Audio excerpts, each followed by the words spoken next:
I guess if we gotta do a show, it's time to do a show. We could just start singing instead, La, Turn la. around every now and then I get a... are we Isn't that a live? song about humping vampires? I don't know. The video makes it look like it's about humping teenagers. No, the actual song, if I remember correctly, it's Yeah, it's something about Nosferatu. vampires. Yeah. Anyway, I should. Hi guys, welcome to the show. It's Monkey in the Morning. I'm Monkey. He's Jack. Say hi, Jack. Hi, everybody. Just got right into our normal bullshitting. Whoops. How you doing tonight, man? No, I'm all right. How are you? I'm in a lot of pain, but I am so irritated that I started a show. That's how I am. Yeah. Well, It's been a while since I was just irritated, and that's what made me start a fucking show. it's been a while since we did a show early, too. We did one just the other night at this time.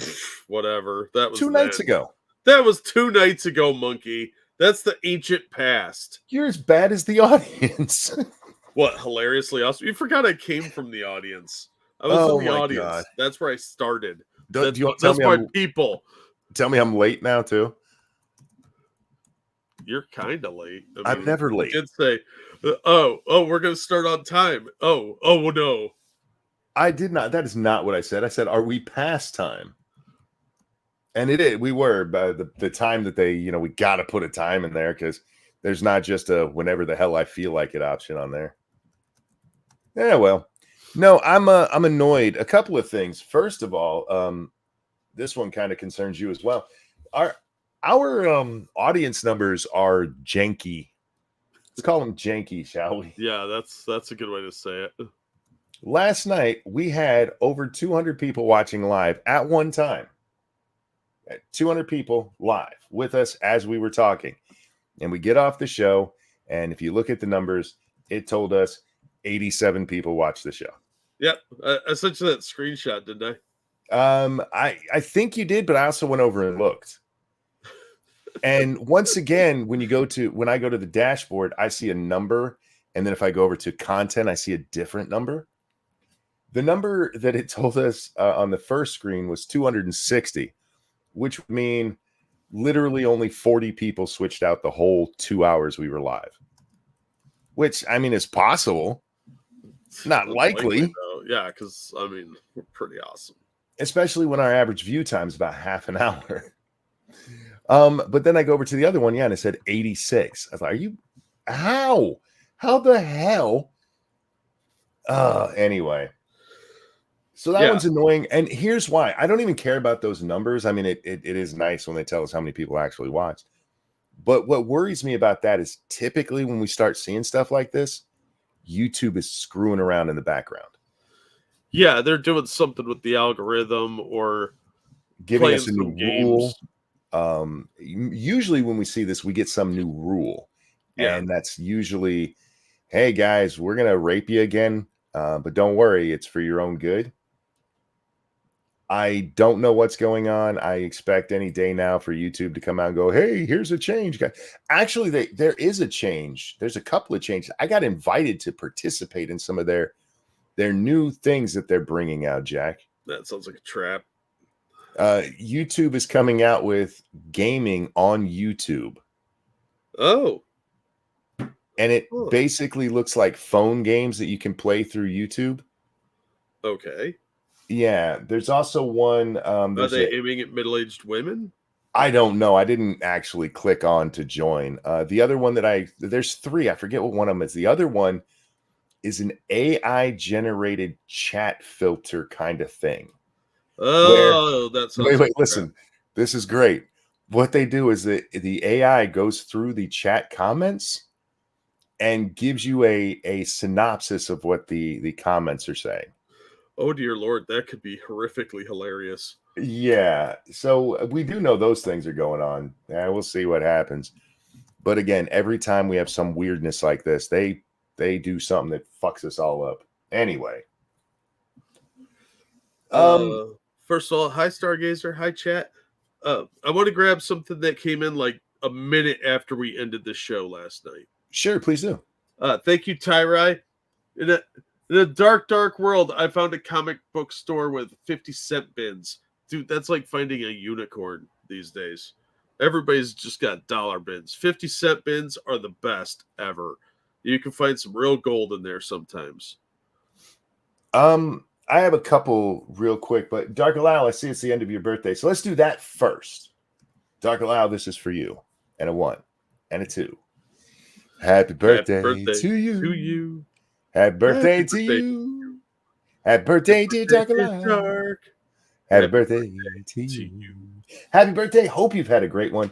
I just wanted to get that before I forget it, and then it's not his birthday anymore.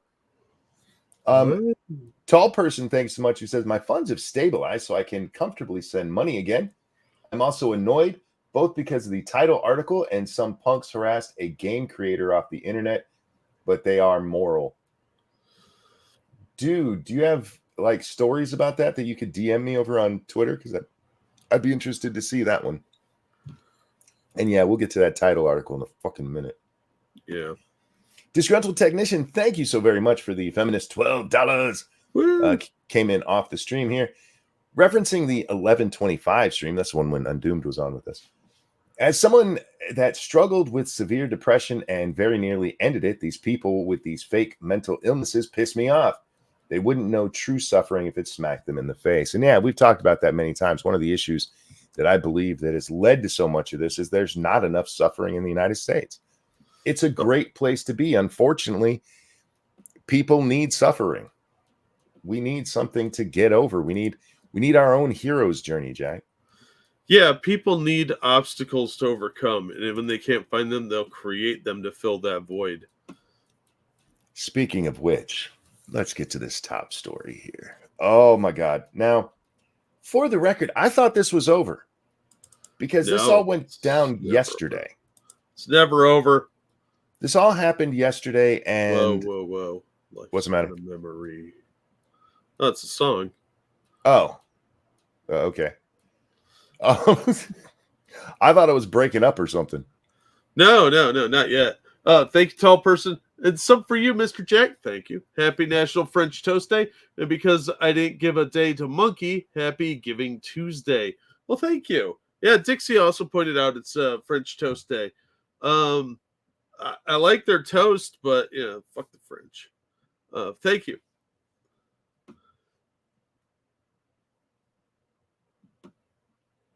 Monkey. Is that me or him?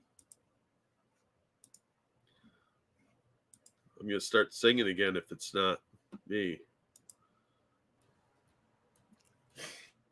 Oh, there you are. Yeah, that was my fault. Yeah, I'm here. I was switching to the other internet, and I thought I could do it really fast while you were doing that, doing your comment there. Unfortunately, I did it the wrong way. There's a right way and a wrong way to do it. And not only did I do it the wrong way, I did it the wrong way twice. Whoopsie. Oh, well, go big or go home, right? That's how I feel about it. But anyway, let's just bring up the article. I want to kind of do this in a timeline way, Jack, where we show what happened and exactly where we are now. Which article is it? Not that one. This one. All right. So I'm very purposefully over on the archive site here, Jack, and not just to tell Deadspin they can go fuck themselves. I'm not giving them any views. Well, yeah. But I wanted the timestamps. Mighty Balzac, thank you so much. Garbage Media speaks with forked tongue. You're not wrong. Yeah, true. The important parts of why I wanted it on here are right up here, Jack. It's November 27th of 2023 at 10:06 p.m. That's when this was archived. Okay. With me? That's yesterday at 10 p.m., guys. And you'll notice that this article was published 6 hours before that. It says so right there on the screen. 4 p.m. yesterday afternoon. And the article is, the NFL needs to speak out against the Kansas City Chiefs fan in blackface native headdress. The doubling up on racism. Are you going to say anything, Roger Goodell? I will throw this into chat if you guys want to read it, because we're not reading through all this stupid shit. This is the problem with keeping settlements private, like the Covington case. nobody learns their lessons. Well, that's part of what I want to talk about with this case, because it's astonishing to me. So basically what this guy says is this kid's in blackface. We'll get to the fact that this is a kid in a little bit. But this person's in blackface, and how disrespectful that is. And look, the NFL can't really do anything, but it's the NFL's fault anyway for the culture. The culture? Oh, fuck off. The culture of football. It's modern day gladiatorial combat. It really lame and watered down, but you get the idea. This is not the culture of the NFL. The NFL has been pissing themselves to kowtow to wokeness for the last 8 years? Yeah, easily. Ridiculous. Real fast though, thank you to Scrown Technician for that feminist donation. Yeah, fuck the French. I heard that whisper. Lol. Yeah, you heard me right. Look, the French have a couple of hot chicks that have hairy armpits and some pastries, and they're really good at surrendering. And that's about all I really care to acknowledge, because all the cool French guys appear to be dead. So, like, Napoleon's gone, and Robespierre. Short list. Lindsay says, curses on Karen J. Phillips. That's the idiot who wrote this, and we'll get to him in a little bit. Wait, so I wish nothing Karen? But Karen, Carron.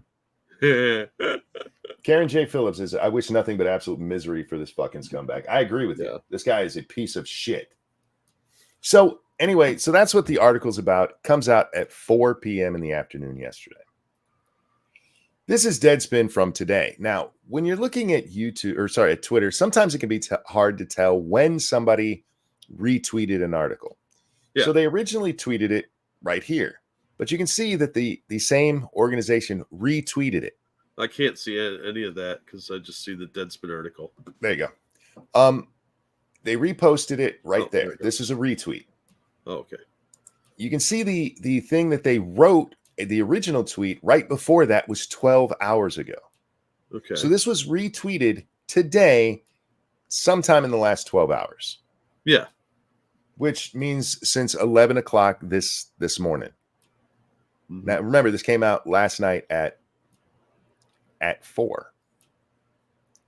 Now, you might be able to say, well, maybe they just didn't understand. They didn't get it. But people were telling them that they were wrong with their original post yesterday. Libs of TikTok told them at 7 p.m. last night. So they retweeted this. They retweeted this 14, 15 hours after tons of people told them. It blew up in the media overnight.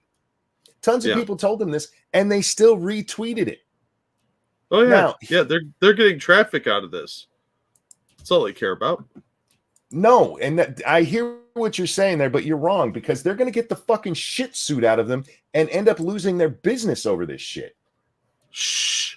Don't tell them that. Let it happen. This kid was not go the way of Gawker. This kid was not wearing blackface. If you look at the picture here, the one that they showed us is from the side. It is a profile shot where you only see one half of his face. Yeah, the half they wanted you to see. If you look at the other pictures of this kid, he's in red and black. And red and black has significance because he's a fucking Chiefs fan. He's wearing a Travis Kelce jersey. That is a number 87 jersey. That is Travis Kelce, the guy who's dating Taylor Swift. Well, that's the team colors, isn't it? Red and black? Red and black. The other acceptable would be red and yellow. That's what you see people when they do their face paint up for a Chiefs game. He was representing his team. No, wait. Nobody stop and think, why would they be doing blackface for an Indian tribe? No, and this is another great thing. Our Karen Phillips asshole, who was told this, and he tweeted this out. It's gone. This only exists in screenshots anymore. For the idiots in my mentions who are treating this as some harmless act because the other side of his face with paint is red, I could make the argument that makes it even worse. Y'all are the ones who hate Mexicans but wear sombreros on Cinco. Now, I'm not That's exactly sure what the fuck that part has to do with anything. no, especially because Cinco de Mayo is more of an American holiday. Like it is for college students, the Mexicans won a battle. It's got nothing to do with anything. Also, No, real quick. Yeah, Shio, I understand what Cinco de Mayo is getting at. I just don't understand what the fuck sombreros have to do with anything here. because they're obviously racist. I mean, if you're a white person wearing a sombrero for Cinco de Mayo, you're just a filthy, filthy bigot. He's not going to take bigots seriously. Oh, okay? Again, you can make an argument that people who are wearing sombreros on Cinco de Mayo are actually being disrespectful to Mexicans, just drinking and acting a fool because that's how they think Mexicans act. I don't think that's true, but you could at least make that argument. You can't make the argument that the kid who's wearing red and black and a headdress is in some way making fun of Indians. He is wearing that as a matter of fucking pride. Yeah, well, I mean, if he was mocking natives, would he have red skin? Well, that's what he's getting at here. He's got half of his face. He's got black face and red face, guys. Oh, so he's insulting what people that are half native, half black? I don't. This is stupid. You have to really, really be borderline retarded to find this as some sort of offensive gesture. Clearly, the kid's wearing team colors. He's not like doing caricatures and singing "Mammy." This is dumb. This guy should be fired immediately because he's a fucking idiot. Whoever retweeted that should be fired as well, because there's no excuse. At that point, there's no way you didn't already know. And you retweeted that to again call this child a bigot. Yeah, this kid's like what, between 8 and 10? Looking at this picture, if I had to guess how old he is and seeing the other one, I would guess probably 10. 10 to 12, maybe. That kid doesn't even know what blackface is. You kidding me? He's young, and he was there representing his team in Las Vegas, I might point out, because he's lucky he didn't get stabbed. They were playing the Raiders. They were in Raiders home turf, and he's dressed out for his team. That kid's lucky he didn't get stabbed. Russell, thank you. The kid is doing Star Trek. Let this be your last bottle. Or sorry, your last battle. I'm sorry, I don't have my glasses on. I corrected it. Let this be your last. Give me a minute. Let this be your last bottle. There could be something with that too. That's Picard drunk right there. Leave the kid alone. Guinan in the 10 forward. Leave the kid alone. 12 at best. Yeah, this is a fucking child. And this grown-ass man went after him twice. The publication went after him twice. And they still have it up. Yeah, I got a great quote from Elon Musk about this. Not directly this incident, but we'll watch near the end of the show if we get time. But holy fucking shit. What a sack of garbage to go after a child who's a fan at a sports event, whatever they're called. Football, right? This is football. Yeah, this was football. Mm-hmm. Okay. Yeah, it's kind of shitty to go after that little kid. This is a little kid, and you're gonna treat him like that. Plus, that is an awesome fucking headdress. Can we? It really is. Not ignore that. That is fucking phenomenal. Now, there's rumors that this kid and his family are native themselves, and I'm be honest with you, I don't know that they're true, because the only source I can find from this is one guy who sources his own other social media where he says the same thing. It may be true, but it's irrelevant. Even if it is true, it doesn't mean a fucking thing, because there's no problem with a little white kid representing his team at a fucking game. It makes no goddamn sense.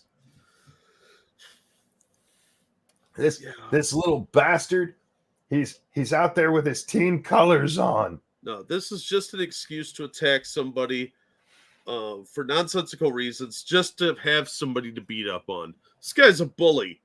Yeah, we all know that he knows there was no ill intention here.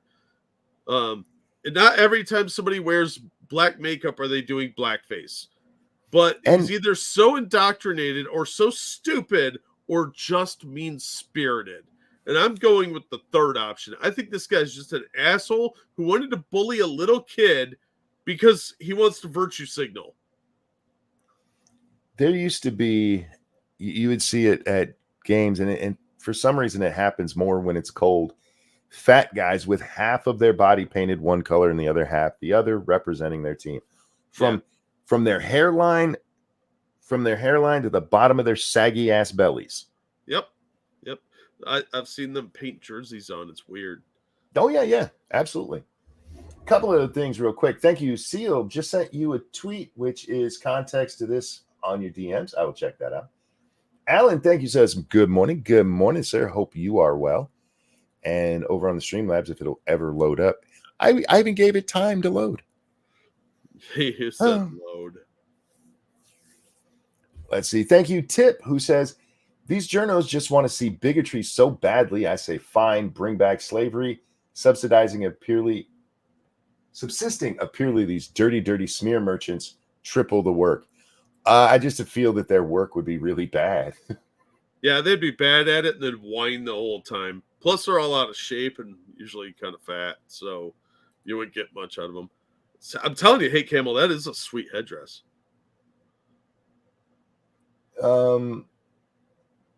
Okay, yeah, this apparently is some update that shows that they are tribal. I don't care if they are. Not, I appreciate the article and the video, and I will watch it, but you shouldn't have to be Native American to wear a Chiefs headdress at a Chiefs game.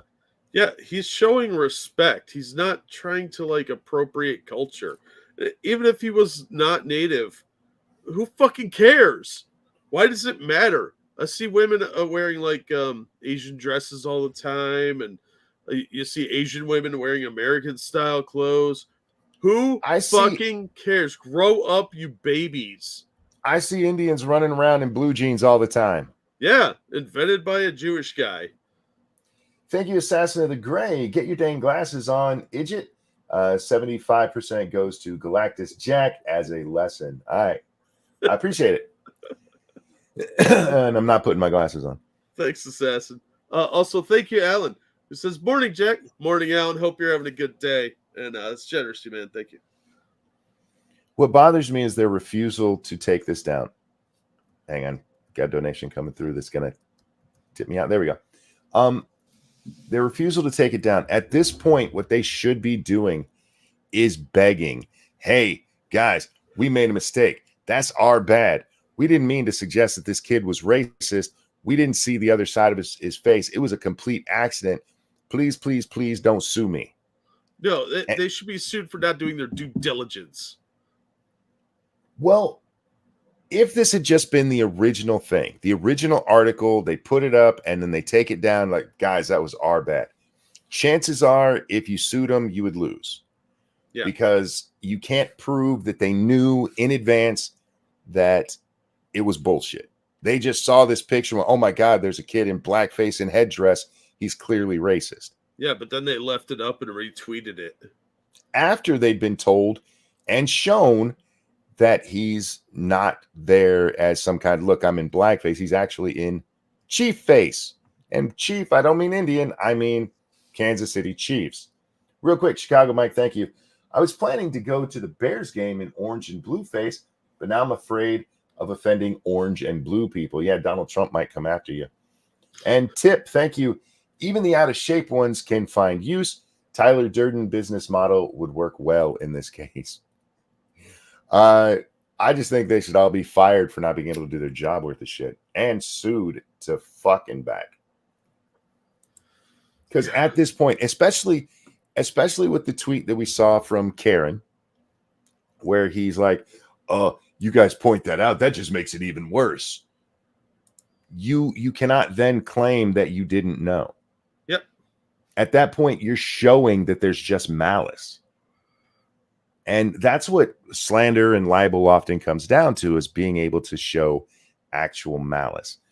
And this is why I cannot understand how any lawyer that is working for whoever owns Deadspin has not stood up and gone, what the fuck are you guys doing?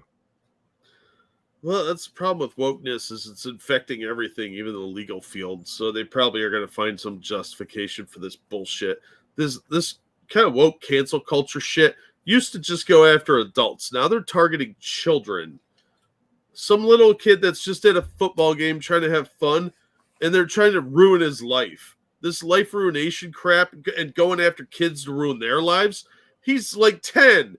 Come on. You're trying to destroy this kid as a racist for the rest of his life? Fuck you. You're an evil person. I bet there are lawyers in Kansas City tonight just salivating.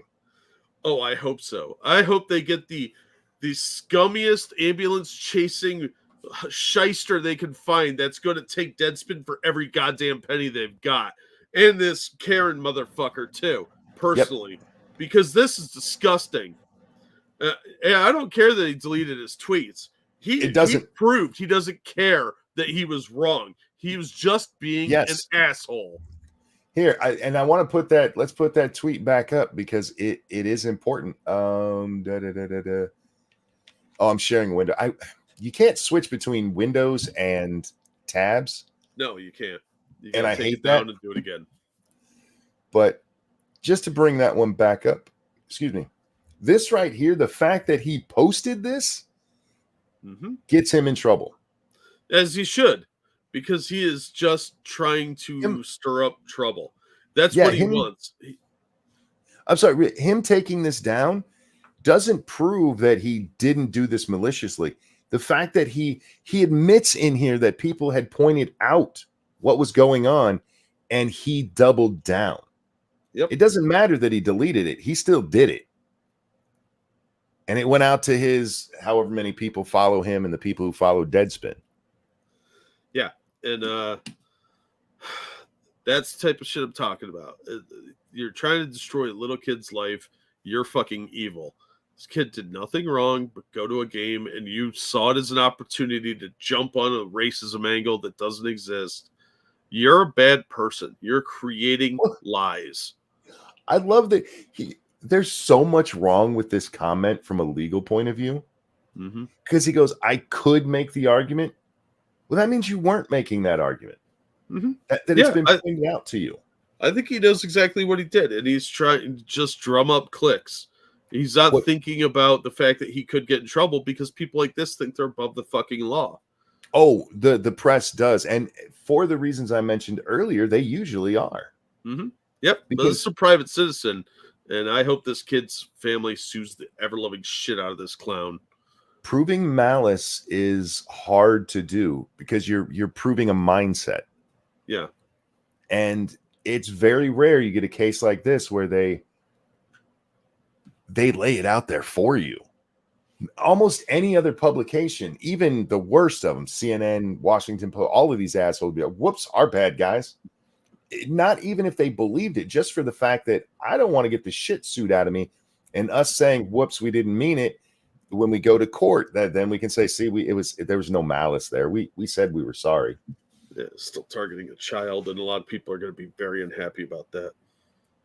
Again, though, when it comes to the way the law works, that doesn't much matter. What does matter is that they told on themselves. No, I think that if you get a jury of 12 people, and any of them are parents, and they get to decide on the settlement amount, this guy's going to be sodomized 10 times till Sunday with their answer, because they're going to be like, you came after a kid, and they're going to give them millions and millions of dollars. And again, if it wasn't for this tweet right here and them retweeting it, they probably don't get anything. Yep. But, these kind of people always double and triple down because there's never a consequence for them. There's no fear when you're on the side of the righteous woke. Yeah.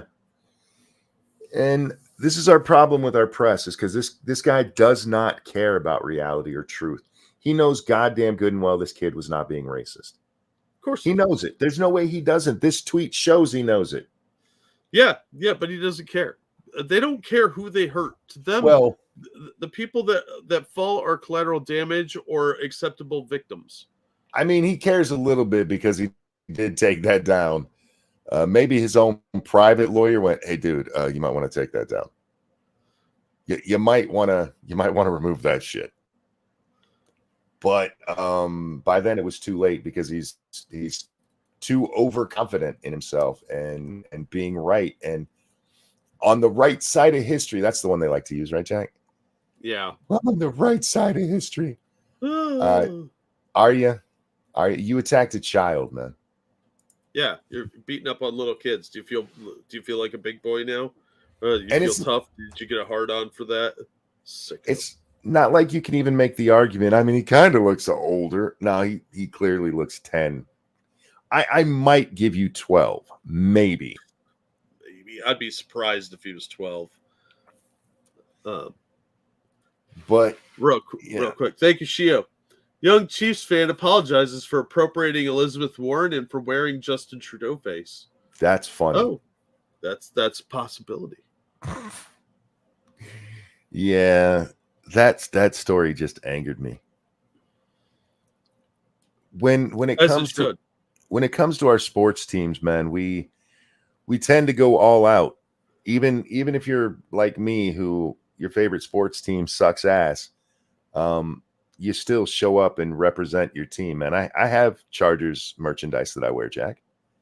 I have Chargers slippers under my desk right now. I wear my Bolts with pride. And I don't wear yellow and blue because yellow face, haha, damn Asians. It's because the Bolts, man. It's the Bolts. And this asshole is a sports reporter, and he fucking knows that. Well, is he a sports reporter or is he a culture warrior? Monkey? Well, these days, tomato. I mean, wasn't it Jamil Hill who came from ESPN or was at ESPN for a while? Who was the chick that got fired for talking shit about Donald Trump? I don't remember. In a sports report. Ugh, so tiresome. I hope this kid gets enough money to buy Neverland Ranch and have his own fucking amusement park. That's what I want for this kid. And fuck these guys. You could probably get that at a good price because it's been on the market for a while, I think. Has it really? I think so. If I had the money, I'd buy that place. Got your own amusement park in the backyard? Hell yeah. It could be kind of cool. I don't know. I've never actually seen like the layout of the place. That's fair. I mean, I've seen bits and pieces of it, from various documentaries and stuff. But yeah, if it's not laid out right, you're right. Well, then what you do is you just demolish the main house and put up a normal fucking house on it. If you have enough to buy it, you have enough to do that. No, you demolish the house and put up a tickets booth. Be like, there you go. Now it's an amusement park. Name it Cartman Land. Yeah.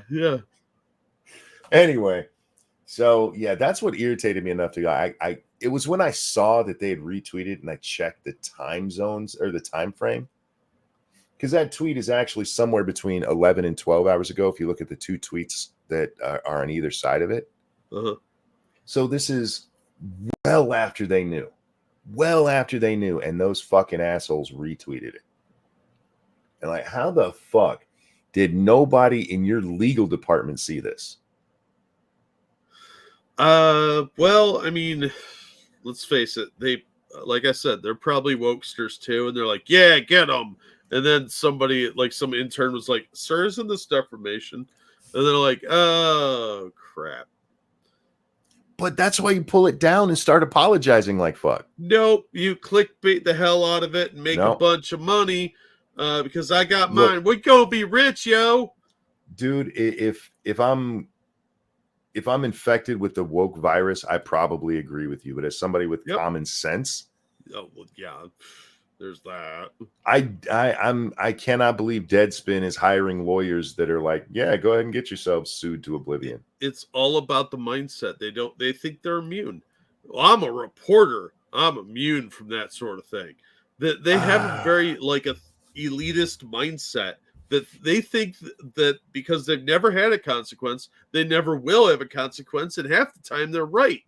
But this is a kid and you're probably getting sued because you're a liar and a fraud. And the Covington kid proved that there's some case law now.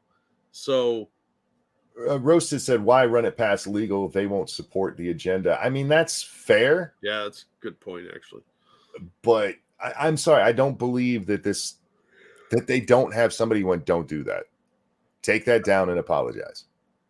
You don't even have to apologize. You can just say, we didn't realize that it was the Chiefs paint because we only saw the one. The picture was sent to us.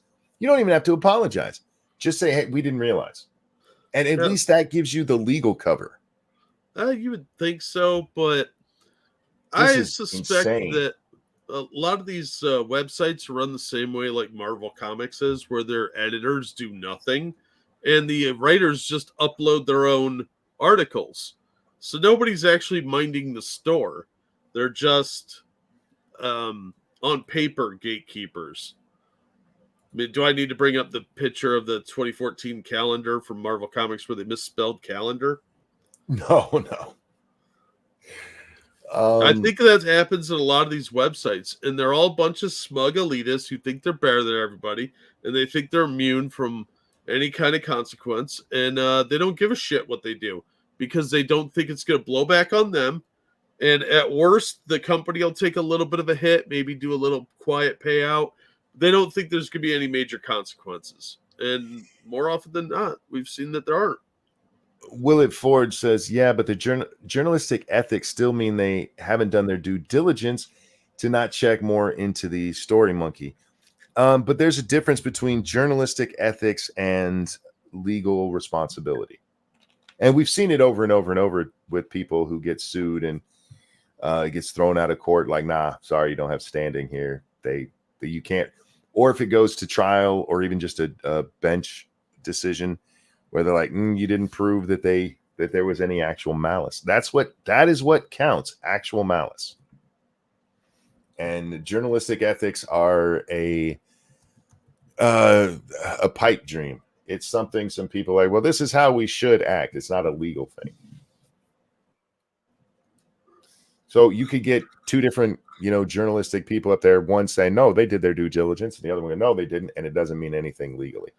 Yeah. And let's face it, journalistic ethics got tossed out the window about 30 years ago. Oh, true.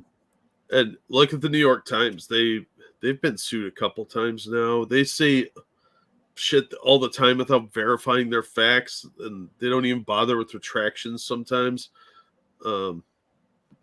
It's become a very big problem in the culture that people do not take personal responsibility at all. Oh, or as Jimmy Dore recently said, they're paid to lie. Yeah, well, they are. They are. Anyway, let's move along, shall we? Moving on up. Let's talk about one of our favorite people on the show, Jack. Brad Stelter? No, one of our actual favorite people. George Santos. This guy's amusing. I love this guy. I hope he stays in Congress for decades. He probably won't. He's already said he's not running again. Even though we just saw the vote to kick him out the other day, they're voting again this week to kick him out, and this time it'll probably take. That's bullshit. Oh, I would hope they reelect him. They just had the ethics report come out, and that was after the last vote to kick him out. They want him to step down, which if he was a decent human being, he would. He's not going to. He said, no, I'm not going to. And he pointed out that if they kick him out, it goes against precedent in the House. And we talked about this in the last vote, because even Jamie Raskin, who voted not to kick him out, that fucking asshole, piece of shit, Jamie Raskin, was like, no, because we don't kick people out of the House unless they've been convicted of something. Yeah. Now, I'm very interested to see how the vote goes down with the ethics report out, which is still not a conviction of anything. There's no conviction there. It's just the ethics committee went, yeah, we think he's a douchebag, which the guy's clearly a douchebag. Yeah, that's what makes him endearing. But yeah, there's a good chance he will be kicked out of Congress this week. Yeah, that's ridiculous. And if he is, I mean, if you're going to hold that precedent that liars can't be in Congress, I'm actually kind of on board there. If you get kicked out for lying during your campaigning or while you're in office, all right, go ahead and never throw. get a congressman though. That's true. That is true. And that is why I think people like Raskin on the last vote were like, no, dude, do you know how much I lie? We can't do that. Right. Blumenthal will be unemployed in a second. Yep. And look, this guy, I don't know if he broke any of the laws he's accused of, Jack. I really don't. I haven't looked that deeply into the charges and stuff. But that's not why they wanted to kick him out. It was all because of his lies during the campaign. He lied during the campaign. Yeah, and you mean like you do? He was just more overt about it with his "I'm Jewish" bullshit. Still one of the funniest moments on this show. I wish you'd been here that night when I was reading that, Jack. I know. When I got to the Jewish part, I laughed so hard. I didn't know if I could continue the show. I actually hurt myself laughing at Jewish. That takes some balls.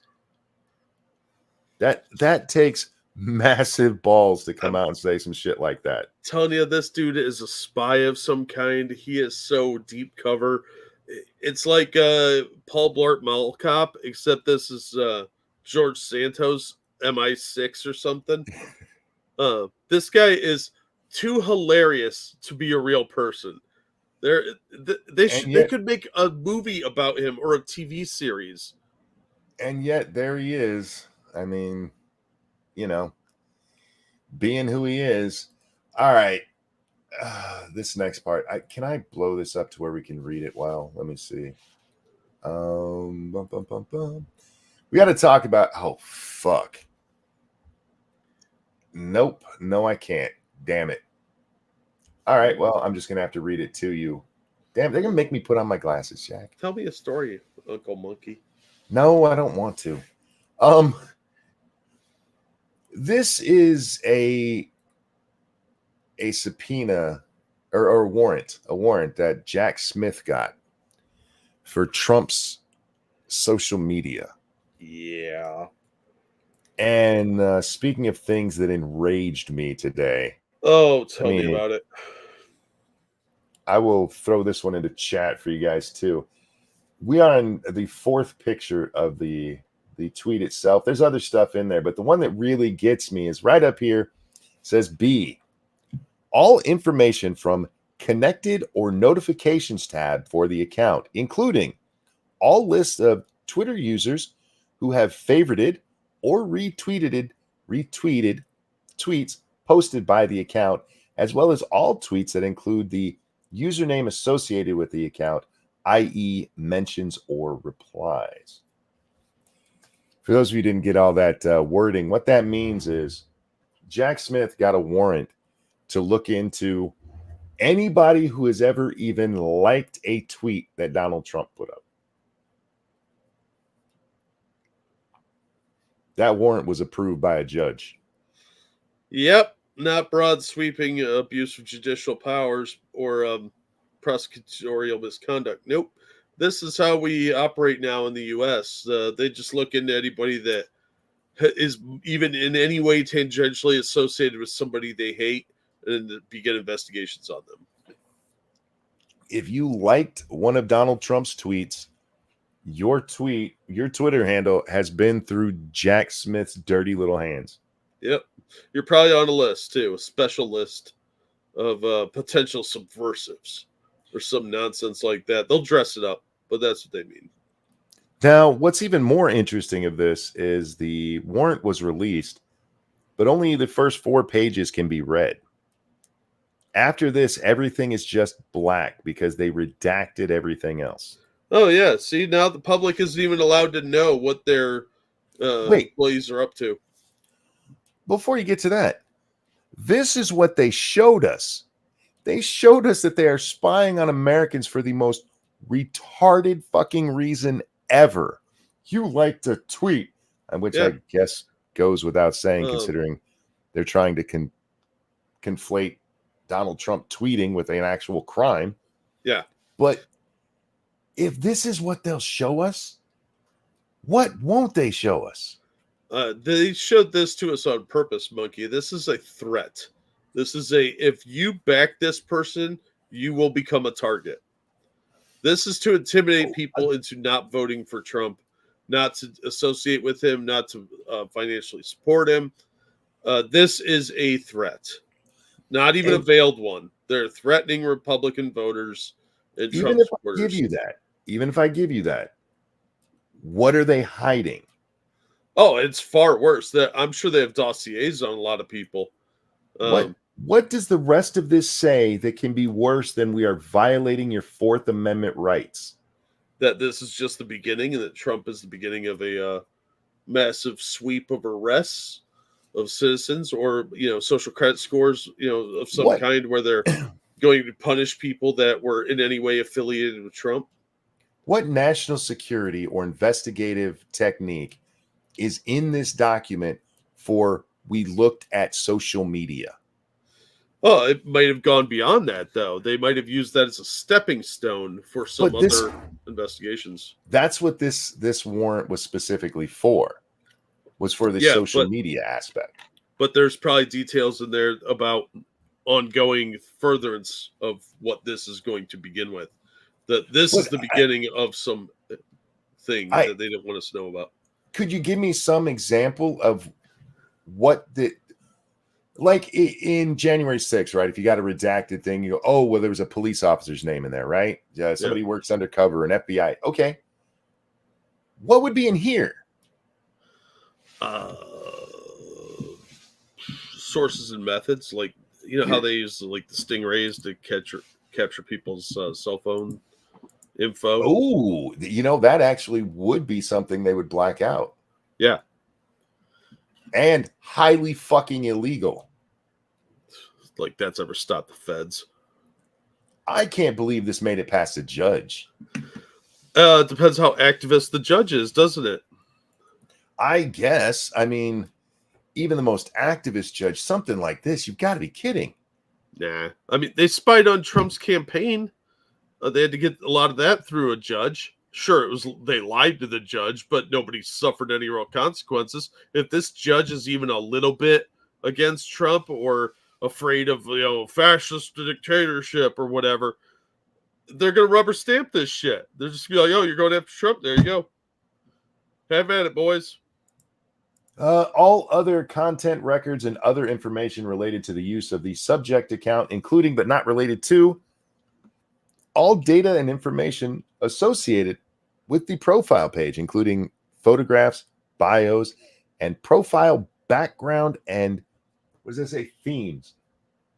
They went looking for his Twitter theme. Oh no, they're also going for your Twitter themes. Like, are you a diehard Trump supporter? No, and I hear you, but even before we get to me, just him, right? Yeah. The former president of the United States, they're like, we need to know the information on the banner that he used. That's pertinent to our How would that be pertinent to a fucking investigation? Maybe they're trying to set up some sort of like terrorism case here. Like that he is some sort of like pseudo cult leader that is inspiring people through like imagery and messaging, and it all means some hidden thing. It's a bunch of dog whistles and secret decoder ring stuff. All multimedia uploaded to or otherwise associated, whether he retweeted you or you tagged him in it, with the subject account. That poor bastard who made the CNN meme, he's going to get it again. Yeah. Although, who else is going to get put on the list now? Jim Acosta. All records of searches performed by the subject account from October 2020, before the election, Jack. Yeah. To January 2021. This is for the insurrection case. Why would you need stuff from before the election? I think they're building some kind of RICO case, trying to paint everybody as part of some grand conspiracy with Trump as the head of the snake sort of thing. and they need to have a list of subjects or accomplices that they can say are part of this like nefarious organized thing, and they're just going to go after random people more than they did January 6th. I think this is a setup. This is just the beginning. He's not just going after Trump. He wants to put Trump away and then go after supporters. Well, I want to show you the rest of the document because that was page 4.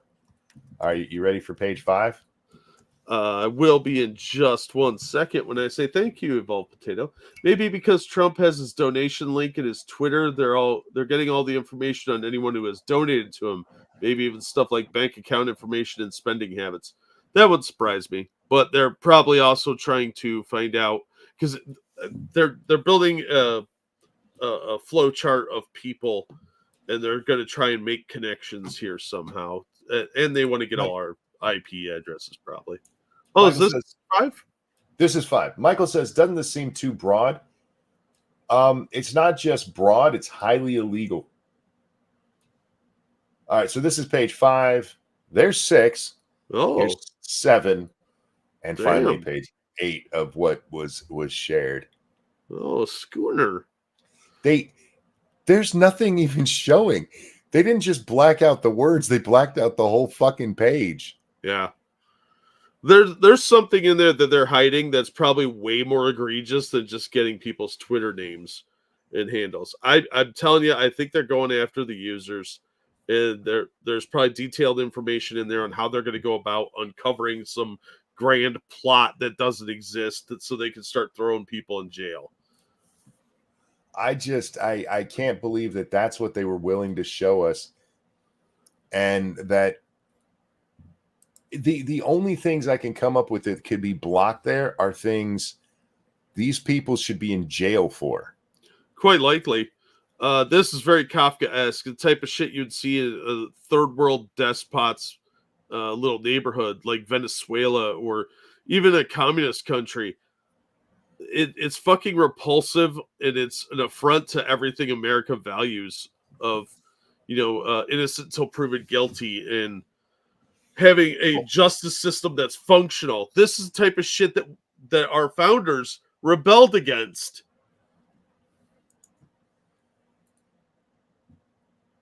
Our government is bad. It's just bad, guys. And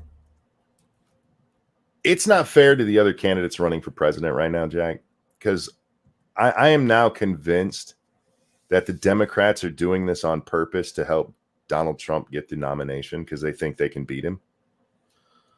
I don't know if it's that or they're so recklessly stupid. Nothing else makes sense to me. Nothing else makes sense. Even as bad as our government is, to me, it all looks like this is just going to the 2024 election, making sure that Trump looks like a victim, because he is. They're purposefully victimizing him to make him look like a victim so he gets more support within the Republican Party. You've done that. You're still going to lose. Did you see Biden? There was a poll that came out that his favorability rating among independents was at 27%. Yeah, I heard a couple of polls and they're all bad. In that poll, almost 50% of people identified themselves as independent, which means he's got 27% of half the population. You can't win an election that way. You just can't. No. And a lot of people are going to vote. A lot of the Democrats are going to vote third party, either Robert Kennedy Jr. or Jill Stein or Cornel West, or just not at all. I think a lot of them are going to vote Republican and just not admit it. That might happen too. Because you might hate Trump, but at least you could pay your bills, right? Yeah. It's not getting any better. All right. Let's talk about my dumbass governor. Michigan Governor Whitmer has signed legislation to completely eliminate the state's fossil fuel industry and transition entirely to green energy by 2024. That's not true. It is what she signed, but it's not true. It's actually a 60-40 split. There's a lot of environmental groups that are pissed off about this because while this says we're transitioning to all renewable energies by 2040, there's a 60-40 split where 60% of it is solar and wind, and then the other 40% is hydro, which, okay, maybe. Nuclear, all right, I can kind of give you that one because those last a long time. Uh-huh. And natural gas. Oh. Like natural gas with carbon capturing technology is what they said. Oh, that doesn't sound made up. I mean, there's ways to do the carbon capture. It's expensive. They're called trees. But what this really boils down to is everything here in Michigan's going to get a lot more expensive in the name of environmental protection. Yeah, and y'all going to freeze to death. Get a fireplace, dude. Well, we do have the windmills that'll work during the wintertime. I pass them anytime I go out to like, where's it? Mount Pleasant. They have a ton of fucking windmills out there. So we don't have the ones that Texas was using. They won't, would freeze up. Because that would be a bad idea here in Michigan. Pumpkin Hawk, thank you. Thank you, Pumpkin Hawk. Hi, guys. Pleasure as always. Will you have any gaming streams coming up? We'll see how I feel at the end of this show. If so, if I feel good, yes. We will be doing gaming streams. I'm not doing them for any reason other than I have not felt well. So hopefully tonight. I'm already getting tired though, Jack. Yeah. But hi, Pumpkin Hawk. But part of this is that the government of Michigan this is the really bad part of this bill, is that they can come in and decide that localities, no, we're fine with this.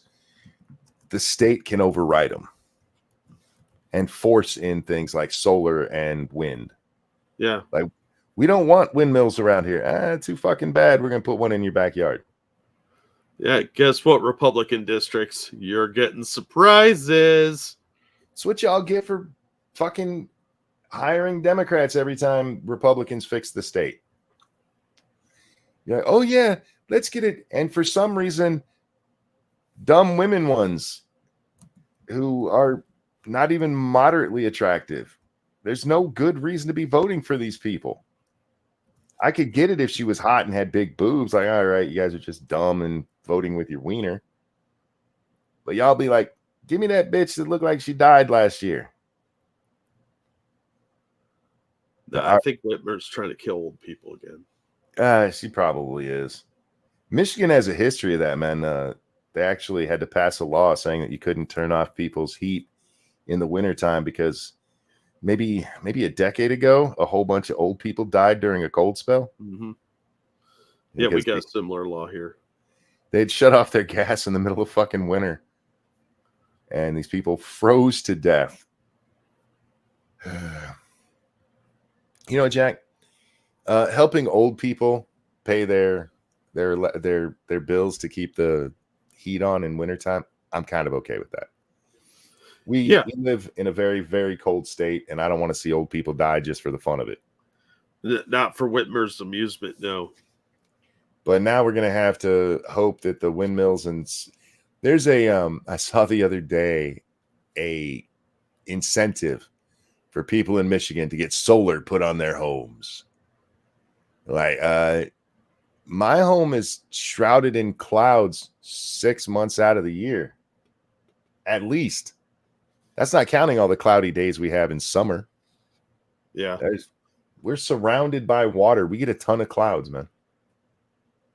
But go out there and hook up some solar panels.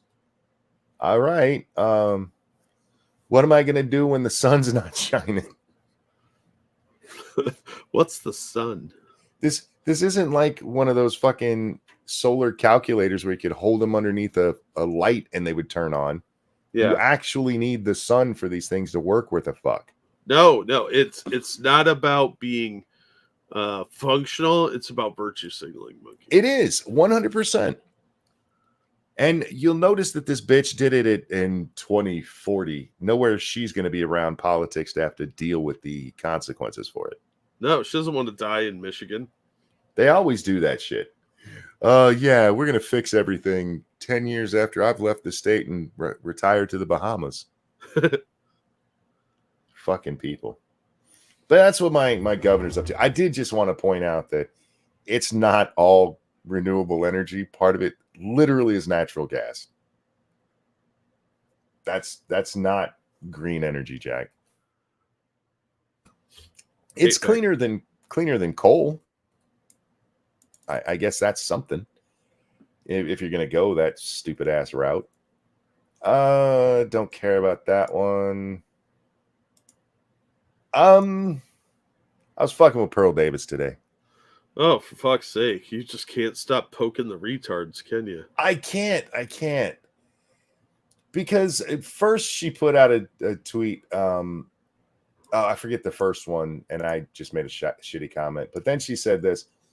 By the way, I do not claim or pretend to be a traditional woman. Traditional women are rare, and they are the gold standard of women that we should all look up to. And I put in, damage control as more people see what a hypocritical grifter you are. To which she said, not particularly. I've always been honest about that. I've always been honest about my grifting. Which, no, you haven't. I've never once heard you call yourself a whale like you call other out-of-shape women. Never once heard you talk about you being a dirty whore because you're not going to be a virgin when you get married. Never. You won't even tell us how many dicks you've rode, even though you ask everybody about it. But she's always been open. This was one of the responses I got, which made me laugh way too hard. And later, Shio shared a similar one. I never saw the Jar Jar Binks. Now I can't unsee it. I've been ruined. That is horribly mean. It really is. But hey, she thinks calling women whales for being a little overweight is fine. So fuck her. But that's not the one that I really wanted to talk about, Jack. Oh. No. This is the one I wanted to talk about. Because it just made me laugh. Because I knew what she was doing as soon as she did it. She put up a poll. It might be hard to read. It says, if a 16-year-old murders someone, are they responsible? Yes or no? And I immediately saw where this was going. Remember, she said that 16-year-old girls are hotter than 26-year-old girls. Her words, not mine. And I simply said to her, you're in England, just bang the 16-year-old. It's legal over there. Now, you might think I'm being mean there to say that. But she posted this in response to her own poll. So why are 16-year-old women not responsible for who they sleep with? Pearl just wants to bang little girls. She wants that fresh peach juice. Well, she's yeah, I got nothing, man. This is just weird. Pearl, you're in England. Just go do it. It's okay over there. It's gross, and I prefer if you don't, but what are you trying to convince me in the United States that it's okay to bang little girls? Because I'm not going to get on your platform there, sweetheart. Poker, thank you. Please research carb states. New Mexico just became one. I'll have to look into it. Thank you so much. Please never say fresh peach juice ever again. Whatever. Am I wrong? She wants that. She don't like that cherry pie. She wants that peach pie. Well, they're British, so they got all fucked up teeth. How do you even get to this way of thinking? One, you're not as smart as you think you are with your little poll. There is a huge difference between an adult fucking a 16-year-old girl and a 16-year-old murdering people. Well, I mean, is she like a Black Widow killer that kills dudes after she bangs them, or what kind of person goes, hey, if 16-year-olds can be responsible for murder, I should be allowed to fuck them? That's your argument? Really? Yes. All right, instead of fresh peach juice, because she is in the UK, it'll be her. She prefers the warm young meat pies. It would, I mean, it would make sense why she can't get a man if all she's actually interested in is vagina. Oh, I Just think you get a man because of that. just come out. No, but see, she doesn't want one. Oh yeah. Yeah, she wants to lick barely legal. I don't know how to say this without being horribly crass. England, fix your fucking laws, by the way. And that goes They got to a lot of law problems over there. every state in the union that has 16 as the age of consent. Bump that up to 18, please. That's gross. You can have your little Romeo laws, that's fine, but no. Did you see Tommy Robinson get arrested again? Speaking of the UK, We talked about that yesterday. did we? I don't remember. You asked me yesterday. that very same question yesterday. Yeah, that was a long time ago. I don't remember that. Yeah, he's just going to keep getting arrested. He does it for clout. Yeah, that doesn't look. It doesn't mean he deserves to be arrested, but he purposefully puts himself in positions he's going to get arrested. Yeah, I mean, you'd think they would catch on to that and just stop arresting him and just ignore him, but they can't. He'll just escalate. I mean, he's a provocateur. That's what he does. And again, I'm not saying that he doesn't, or that he deserves to be arrested. I mean, the stuff I've seen him arrested for most of the time is nonsensical, and I don't think he should be, but I don't live in England, and he's purposefully pushing the bounds. And you know what? It plays good on social media, but how's that doing for your checkbook, man? That's a good question.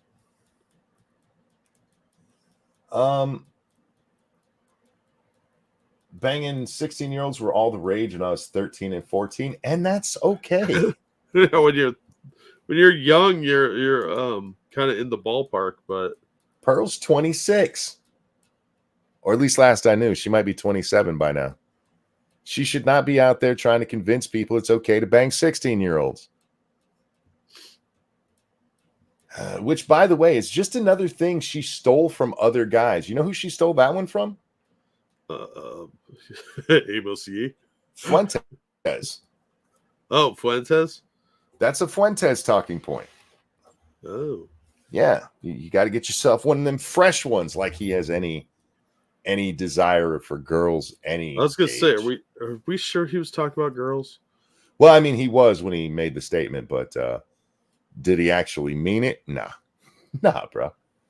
He meant little balls is what he meant. Oh, yeah. He wants a tight young sack.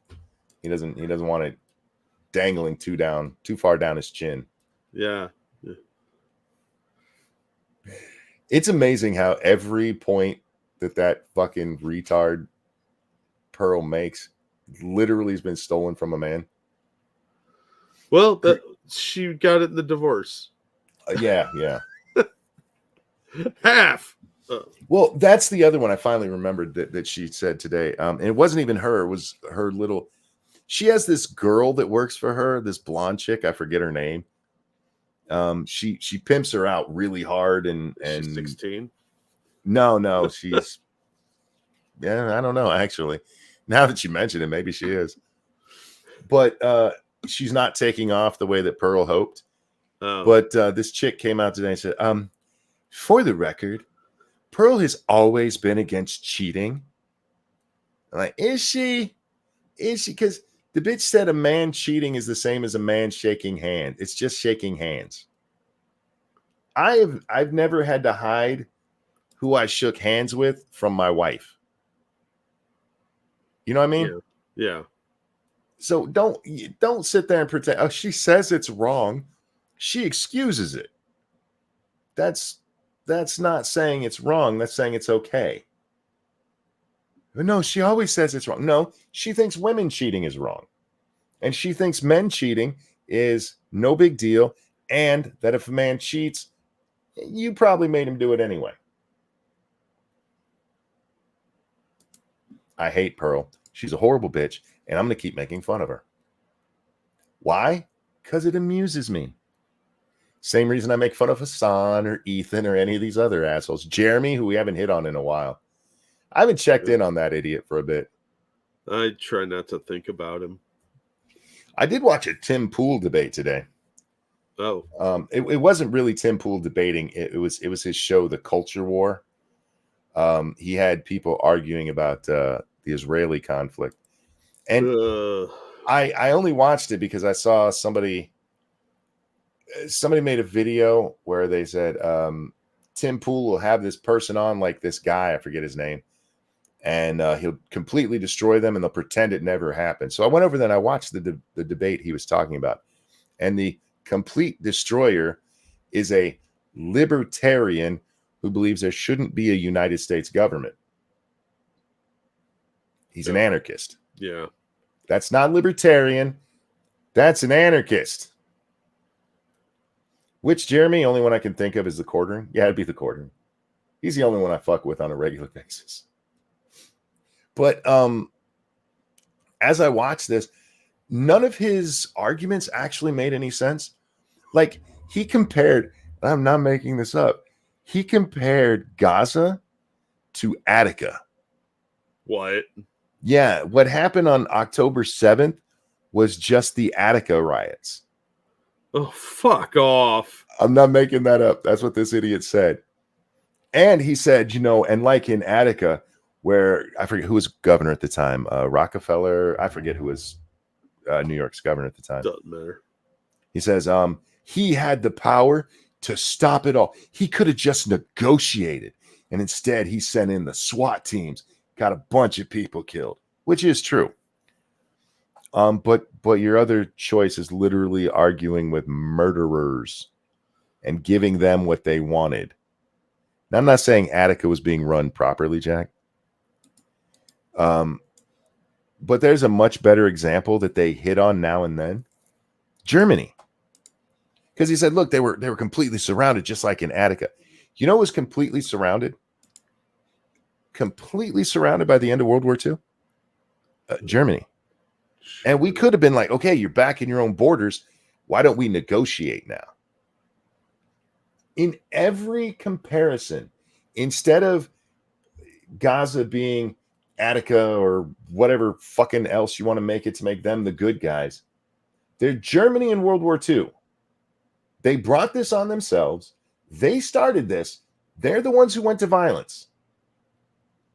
And there's no reason to be negotiating with these people other than bring me the heads of the bad guys. Oh, man. If wait till Glenn Greenwald hears you say that. Thank you, Poker. What happened to the cuck that was on the show? I haven't paid attention to Hunter Avalone probably since he was on the show, other than laughing at him once in a while. Yeah, I mean, he's fun to laugh at, but I don't think about him ever. So. By racist Chiefs fan. Fuck. Thank you so much. Hi, Uncle Monk. Can I hire you and Uncle Jack as consultants on my slam dunk defamation case? Please? Yes. If for no other reason than I just gave you the full timeline on here, so that if they try to hide any of it, you have it pulled right up. True. There's no way they didn't know what they were doing. There's no way they didn't know what they said was wrong. Anyway, yeah. So watching this, and it was funny to me that it was one of those libertarians who had said this guy did such a great job in the debate, and they just refused to mention his points anymore. He's actually called out at one time during the debate because he keeps refusing to answer questions that are asked of him. Every time a question's asked, he has a but what about this? What about no, just answer this fucking question. Like at the end, Tim Pool asked both of the guests, what would happen if the border wall was gone and you just let all of the people from Gaza into Israel proper? And the one guy's like, you'd see a lot more violence. You'd see the Palestinians just blowing shit up like they were. And the guy goes, there's no evidence of that. Forget the last 40 fucking years. But then he's asked the same question. You know what he says? He says, That's never going to happen. That's not the question. It's a hypothetical. What do you think would happen? Why are you so afraid to admit what you know would happen if the Palestinians were just set free from their open air prison with their 5-star restaurants? They really hate Jews. I can't. And I really don't even care about all this. I really don't even care. Well, you got up there and said a whole bunch of stupid shit for somebody who didn't care. Thank you, Poker says, thanks to Jeff for the name. Where is Jack Murphy? Jack Murphy. God, we haven't talked about Murphy since his stuff actually happened. Yeah, he kind of vanished. I don't actually know where he went. He's probably ripping off men somewhere. That's what he does. Yeah. And too many men are unfortunately dumb enough to fall for that shit. And men, I need to talk to y'all about this, okay? Men have grievances out there. There's a lot of them, Jack. But there's also a lot of retarded shit said just to play on your fears about women. I get it. It's scary out there now. You got all that feminist shit and you never know when you're going to run into one of those. Yeah, bitches be crazy. Some bitches do be crazy. But don't just let the same stupid fucking people tell you how horrible everything is and how women are just out to fuck you. There was a thing going around today. Actually, I'd seen it a couple of days ago, but I finally responded. You know what? Let me pull that up. I finally responded to it today because it's fucking retarded. It's just dumb. It's about Travis Kelce and Miss Taylor Swift, right?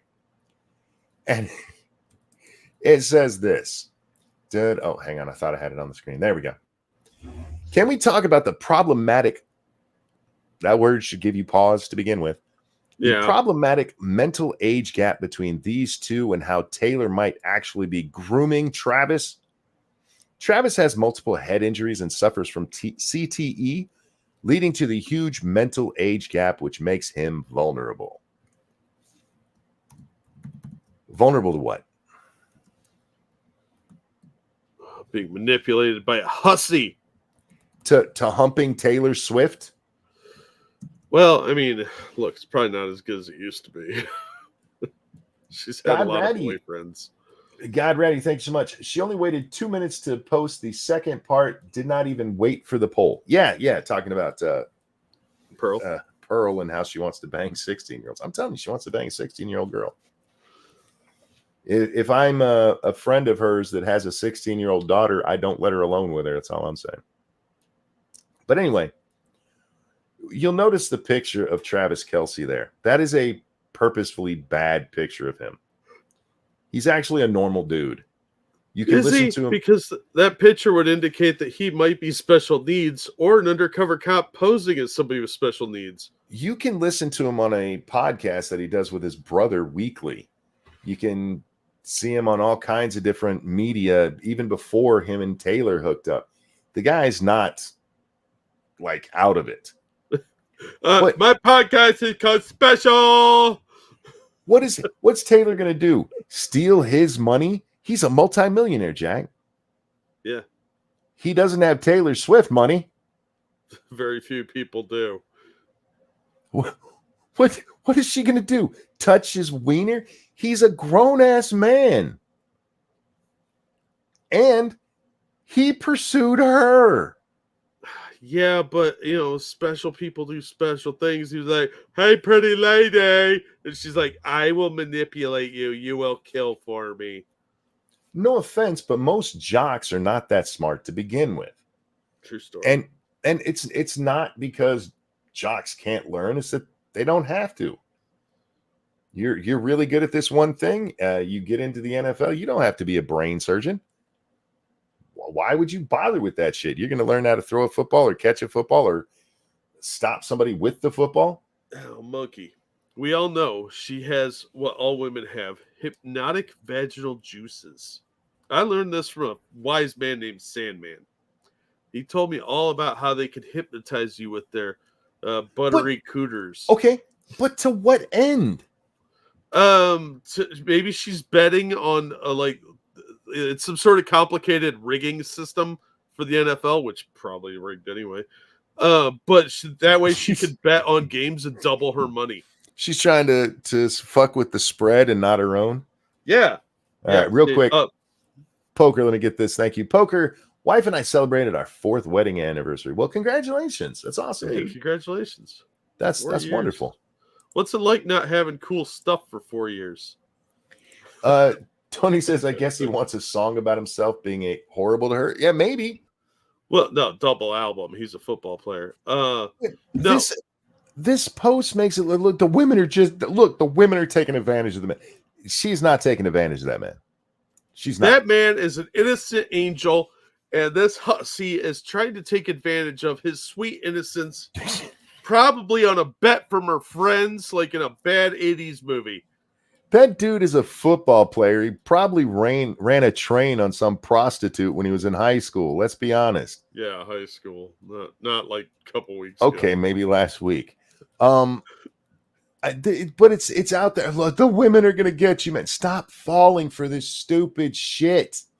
They want your seed, men. They will take your seed and make spawns. The crotch goblins will inherit your wealth.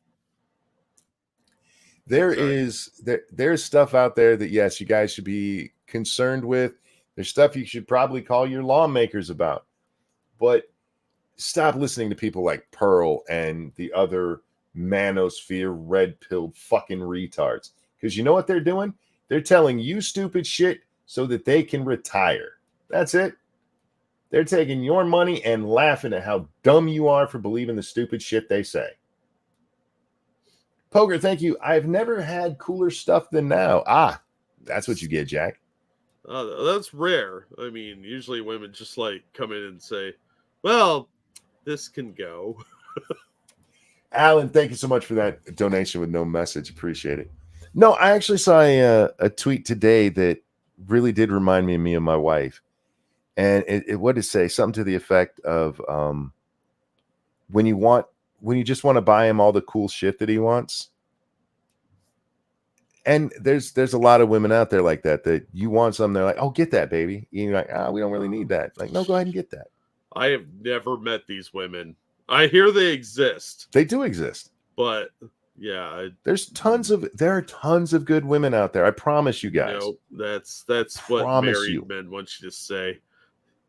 Is Lady Monkey in the room? Blink twice if you need help. No, Lady Monkey's sleeping in the next room. Oh. I understand the hesitation, so just be careful out there. Yeah. But stop believing these fucking grifters who are just telling you your worst fears. No, don't listen to him. Give me money and I will tell you all about how women are actually leeches wearing body costumes to look like women. And they are sucking your soul out through your wiener with their hypnotic lady juices. Green Lady Gray says, I'm one of those. I bought my husband a PS4 Pro. Wow. Yeah. There are women out there who get their own enjoyment by taking care of others. Shocking, right? It's kind of what they're good at. Anyway, thank you, Nigerian Nipple Butter, who says, I rubbed several of Trump's tweets before the insurrection. Does that mean Jack Smith is going to rub me now? Yes, he is. He probably already has. Yeah, you're on a list, dude. I'm sure we're all on a list at this point. Thank you, Alan, for the donation with no message, man. I appreciate it. It's generous of you. All right. I think, Jack, unless there's something else you wanted to talk about specifically, we're going to get into that article you sent. Oh, for God's sake. No, we should probably do that. All right. Now, guys, I've only seen the headline of this and read maybe the first three. You know, let me get my glasses on for this one. Maybe read the first 3 paragraphs. And that's when I was like, we should probably just do this live on the show. Dude, I wasn't sure. That's why I gave you this one before the show, because I didn't know if we could actually get away with this one. But for fuck's sake, I was laughing at the same time, mildly enraged that this is a real thing.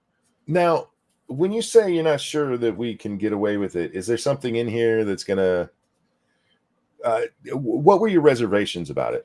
As The vaguely as talk you can. about the events where people go and cast things in 2020 and 2016.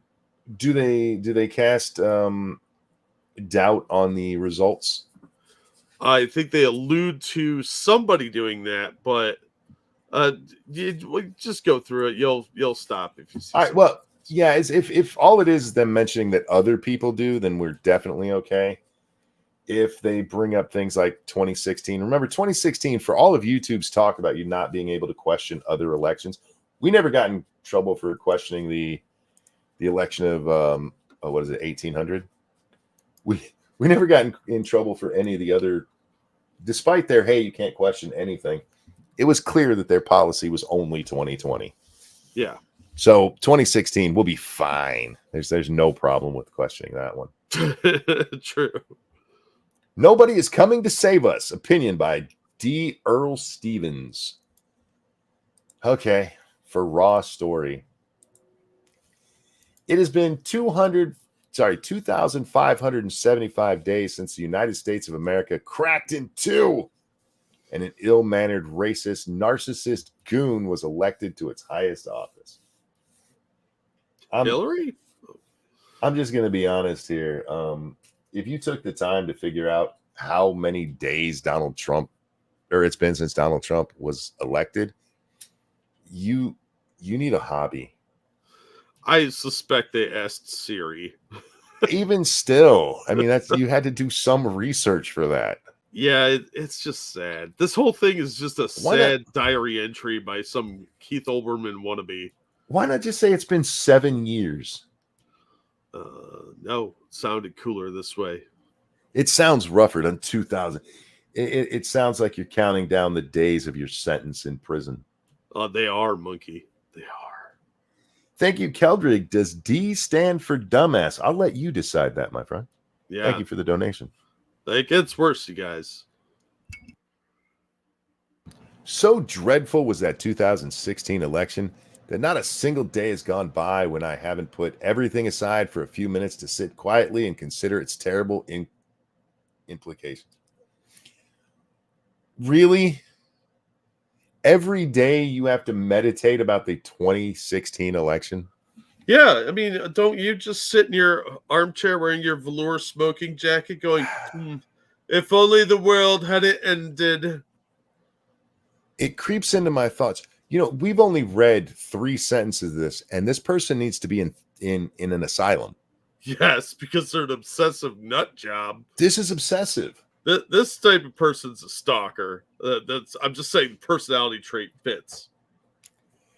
It creeps into my thoughts all the time and won't let me be, because it is now absolutely verifiable that a sturdy minority of Americans have proven with their vote that they will incinerate any of the good we have collectively done as a nation to ride to the defense of its original sin. Slavery is the original sin of America. Slavery is our original sin. Yeah, supposedly. I mean, there's a good argument for that. We're a nation of free men who own slaves. And colonizers, we're on stolen land, Monkey. That's the British's problem, not ours. Oh, yeah. Well, I guess we did some of that ourselves too. All right, that's fair enough. That's fair enough. Thank you, Keldrick. Keith Olbermann wannabe. There are people who aspire to be Keith Olbermann. Gross. Let that sink in. Yeah. Poker, thank you. Monk, congrats. Jack, find a wholesome Asian woman. There you go. I keep looking. You need to find yourself one of those nice, like the chick we used to call China Doll. Now, not her specifically, because she used to show her cooter to people. That is real. Yeah, I remember that. But the one time she was in the store with her husband, she was the stereotypical submissive Asian wife. She walked behind him. Yeah. She didn't say a word. You need like, he. You need one like that. She was very conservative dressed. You need her, not Hori her, but the other one. Yeah. Believe me, I'm looking, trying to find one. Yeah, She got kicked out of our store, because her vagina came loose in the toy department. Yeah, that's the wrong place for that to happen. Well, it also happened with the wrong manager around. If it had been one of the dude managers, they might have been like, "Hey, could you not do that in the toy department?" But it was this really horrible one who now, when I go in, acts like we were friends. Me and her never got along. But now she's like, "Oh, hi, Frank." Like, hi. Now, see that if a chick did that in front of me, and I'd be like, "Loose lips sink ships."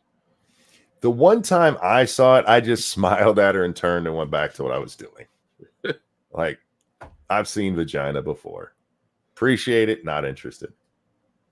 Anyway, I know that for the rest of my life, no matter the outcome of any, seriously, you need therapy.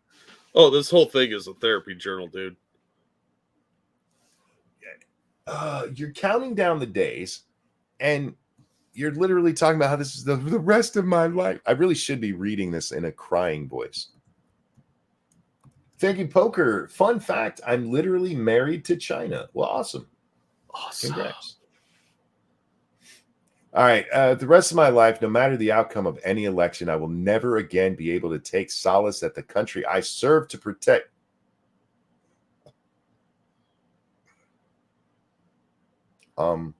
You're gonna have trouble getting through this. This article's not that long either.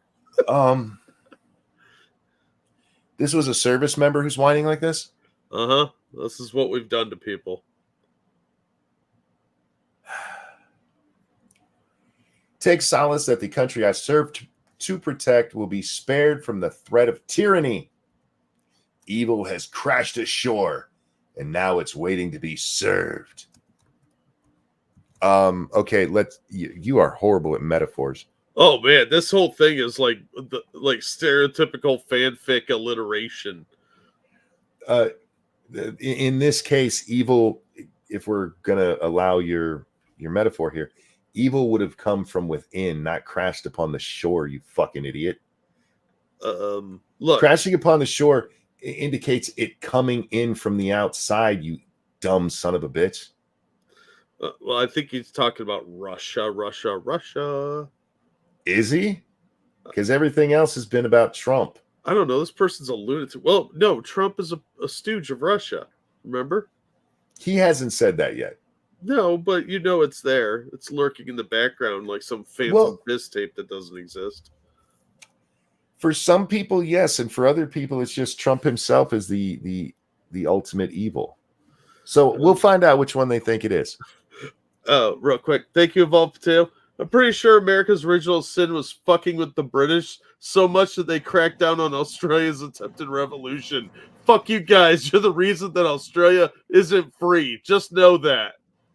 Well, it's not our fault you guys didn't try hard enough. You should have sicked the emus on them. Should have made friends with the French. Yeah. Or like somebody local, like Myanmar. Yeah. Should have had better allies. That's what we did. Look, just because it's probably true doesn't mean we're going to take responsibility for it, Evolved. No, I feel like if they'd stood up harder, they would have had their freedom too. It should have teamed up with the Abos. You didn't freedom hard enough. That's on you, not us. They don't have eagles. That's why. Oh, yeah. See, we got to send them some eagles. Poker, thank you. Gonna go to bed, buy a Jeep this month. Also, Asians. Good night, sir. Thank you for the donation. Asians. You can't go wrong with Asians, dude. It's just a fact. It's just science.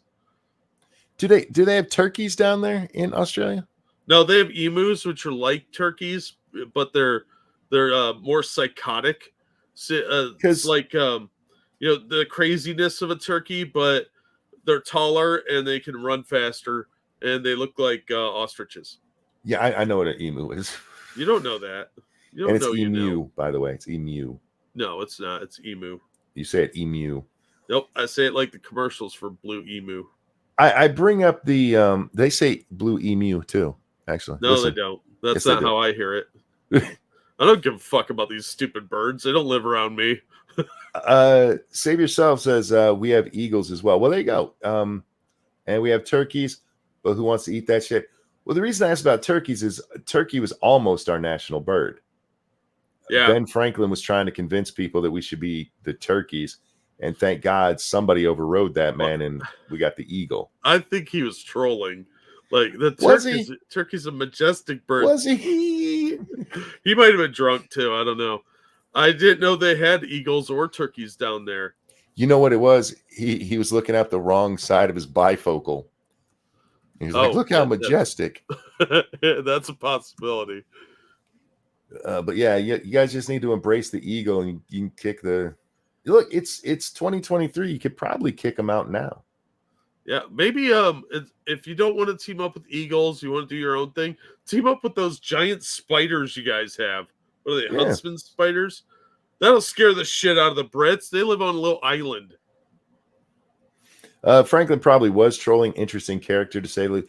Actually, from everything I've read of it, he wasn't trolling. He was being honest, and he makes a decent argument for it until you see a turkey. And then you see a turkey, and you're like, Ben, you drunk? Gobble. I don't know. You ever been chased by a turkey? They're kind of dicks. We have wild turkeys around here, so yeah. I don't like those birds. Yeah, well, cassowaries are worse. Save yourself just brought them up. Those things are fucking evil, and they can gut you with their claws. Just go for their feral cats, man. They're killing everything. Thank you, Poker, who says, we've got road runners. Get fucked. Well, there you go. Roadrunners are pretty cool. I never knew they were tiny little birds. Oh, yeah, because they're big. I don't know, 10 years ago. Well, I mean, they're not like big like a coyote. In Looney Tunes, it'll give you the wrong impression because they actually are built more like an emu. Yeah, I was like, that thing is really little. It's adorable. Where are we? Evil crashed ashore. It's a hell of a thing. Our major media outlets have completely failed us as they naively and dangerously search for both sides of this earth-shattering event that ironically could well end with the loss of their freedoms. Stop it. Stop it. Stop it. I read a lot of media, Jack. You read a lot of news. Uh-huh. We consume a lot of media around here. None of it is favorable to Trump. It's pretty rare you see a favorable article to Trump, then you're like, I must be on a right-wing site. It wasn't favorable to him in 2015, 16, 17, 18, 19, 20, 21, 22, or 23. Stop it. It's been almost a decade of fuck Trump from the media. Oh, they're looking for the both sides. No, they're not. Even when both sides are brought up, the only time they say both sides is when they're like, Donald Trump said there were good people on both sides in Charlottesville. It's the only time they bring that shit up. Suck my dick. Sorry, got to compose myself. It's rare that I tell people to suck my dick. Usually I just call him a dumb motherfucker because it makes more sense to me. Yeah, I mean, sometimes you use the word cocksucker, but not directly associated with your wiener. It's different when I'm telling them to choke on my chud than it is, just a random you're a cocksucker kind of thing. But no, look how we opened the show tonight, Jack. We opened the show with a story from a media outlet that was attacking a child, calling him a racist because he wore his favorite team's colors painted on his face. And you're going to convince me that same kind of fucking media, which is pretty much the whole media, is somehow actually both sidesing it? Yes, they looked at both the black and the red side, and they decided it was racist. Jesus Christ. They refused to report what the terrible end of our democracy will look like. Why is democracy in... Never mind. And instead feed us worthless polls because there's big money in scaring the hell out of people. Yes. There's big money in scaring the hell out of people by lazily amplifying unsubstantiated numbers that indicate the end is already upon us. What? I don't know. This guy's a nut. All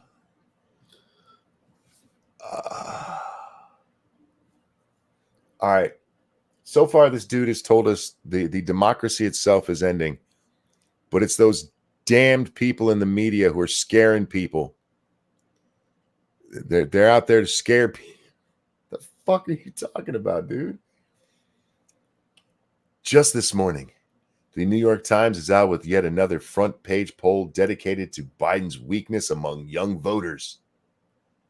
This horror story, written by one of their lead fiction writers, Nate Cohn, I bet he doesn't like the Cohn part of that, Probably. spins numbers like so many plates before they all come crashing down on his head at the end when he types this sentence. There are countless reasons the polls today may not ultimately align with the final result. Well, yeah, homie, that's because the election is a year away. What? Like, literally, it's 48 weeks away from now. He lost track of time because he was sitting there ruminating on how much time Trump has been around. He's too busy counting the days to realize how many months are ahead. Look, for the record, when it comes to the polls, a lot of polls are skewed, and that's why this is such a bad thing for Biden. We all know they skew him towards Democrats. Yeah. There's a belief out there that there are just more Democrats than there are other people. And so they take that into consideration when they do their polls. And Biden is getting the shit kicked out of him, even with that bias. And that is scaring the fuck out of Democrats because they see this man is going to lose. Could that change? Absolutely. A year from now, a ton of shit could change, Jack. Oh, yeah. It's not going to, but we could have a massive deflation where we're all back to where we were in 2019. It's not going to happen, but it could. Yeah, butterflies could fly out of a unicorn's asshole, too. That doesn't mean it's going to happen. No, that actually couldn't happen, but you could have the media at least convince people that that's happening, that the economy's picked up and everything's good, and people, oh, everything's good. So a lot can change. That's not contradictory, you fucking dick. Oh, God damn it. Seriously, please fire everybody in that newsroom. I agree, but probably for totally different reasons, homie. It has been... Why is he telling me how many days it's been again? Because it's been 6 weeks since you looked at him. Oh, sorry. Yep, he does it. This is a writing instrument. He thinks he's being clever with that. I get it now. Of course he does. Well, I thought he was just doing it at the beginning part because he's an obsessive compulsive, which he absolutely is. But no, this is writers. Listen to me, okay? I know it looked cute when you read it one time. That doesn't mean steal it and just do it because it's good. It has to be reasonable. Because throwing out the number 2,575 doesn't mean fuck all to me.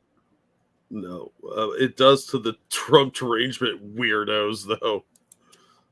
If you had wrote this on day 1776, then it would be something kind of cool.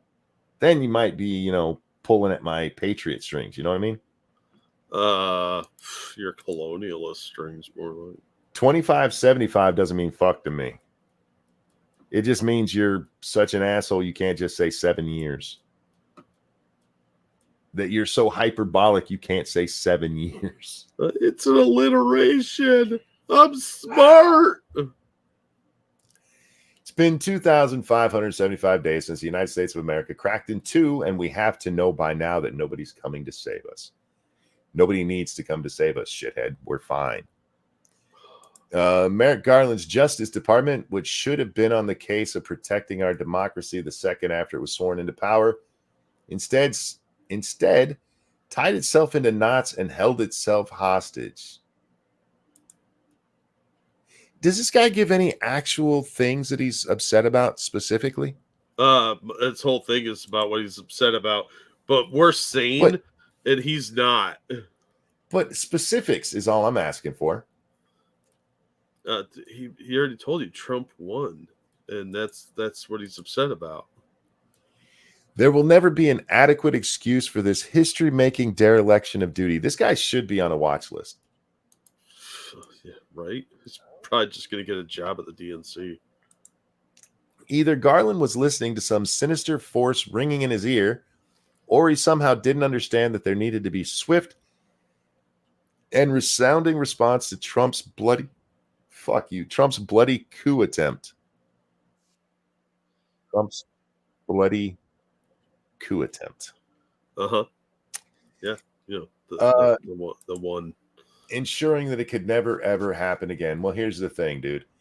Let's say they did crack down in the frankly disturbing way you're explaining here. That wouldn't mean it could never happen again. You know what I mean? All you have to do is get a whole bunch of people together and get them pissed off about something. It could happen again. No, you got to crack down on them Trump supporters. Anytime politicians are promising you that they're going to make sure something never happens again, don't listen to them. They're full of shit. They can't. Well, they're politicians. You shouldn't trust them to begin with. Wholesome Asian woman, thank you so much. I'm so lonely. Oh, so lonely. I need a hero. I'm holding out for a hero till the end of night. He's got to be strong. He's got to be fast. And he's got to be Jack holding me tight. There you go. Thank you so much for the donation. Where are we? This guy, seriously, he should probably be in an asylum. The hope that enough Republicans would rally to the flickering light and help save our democracy was snuffed out cold by the lack of oxygen coming from the lifeless Garland,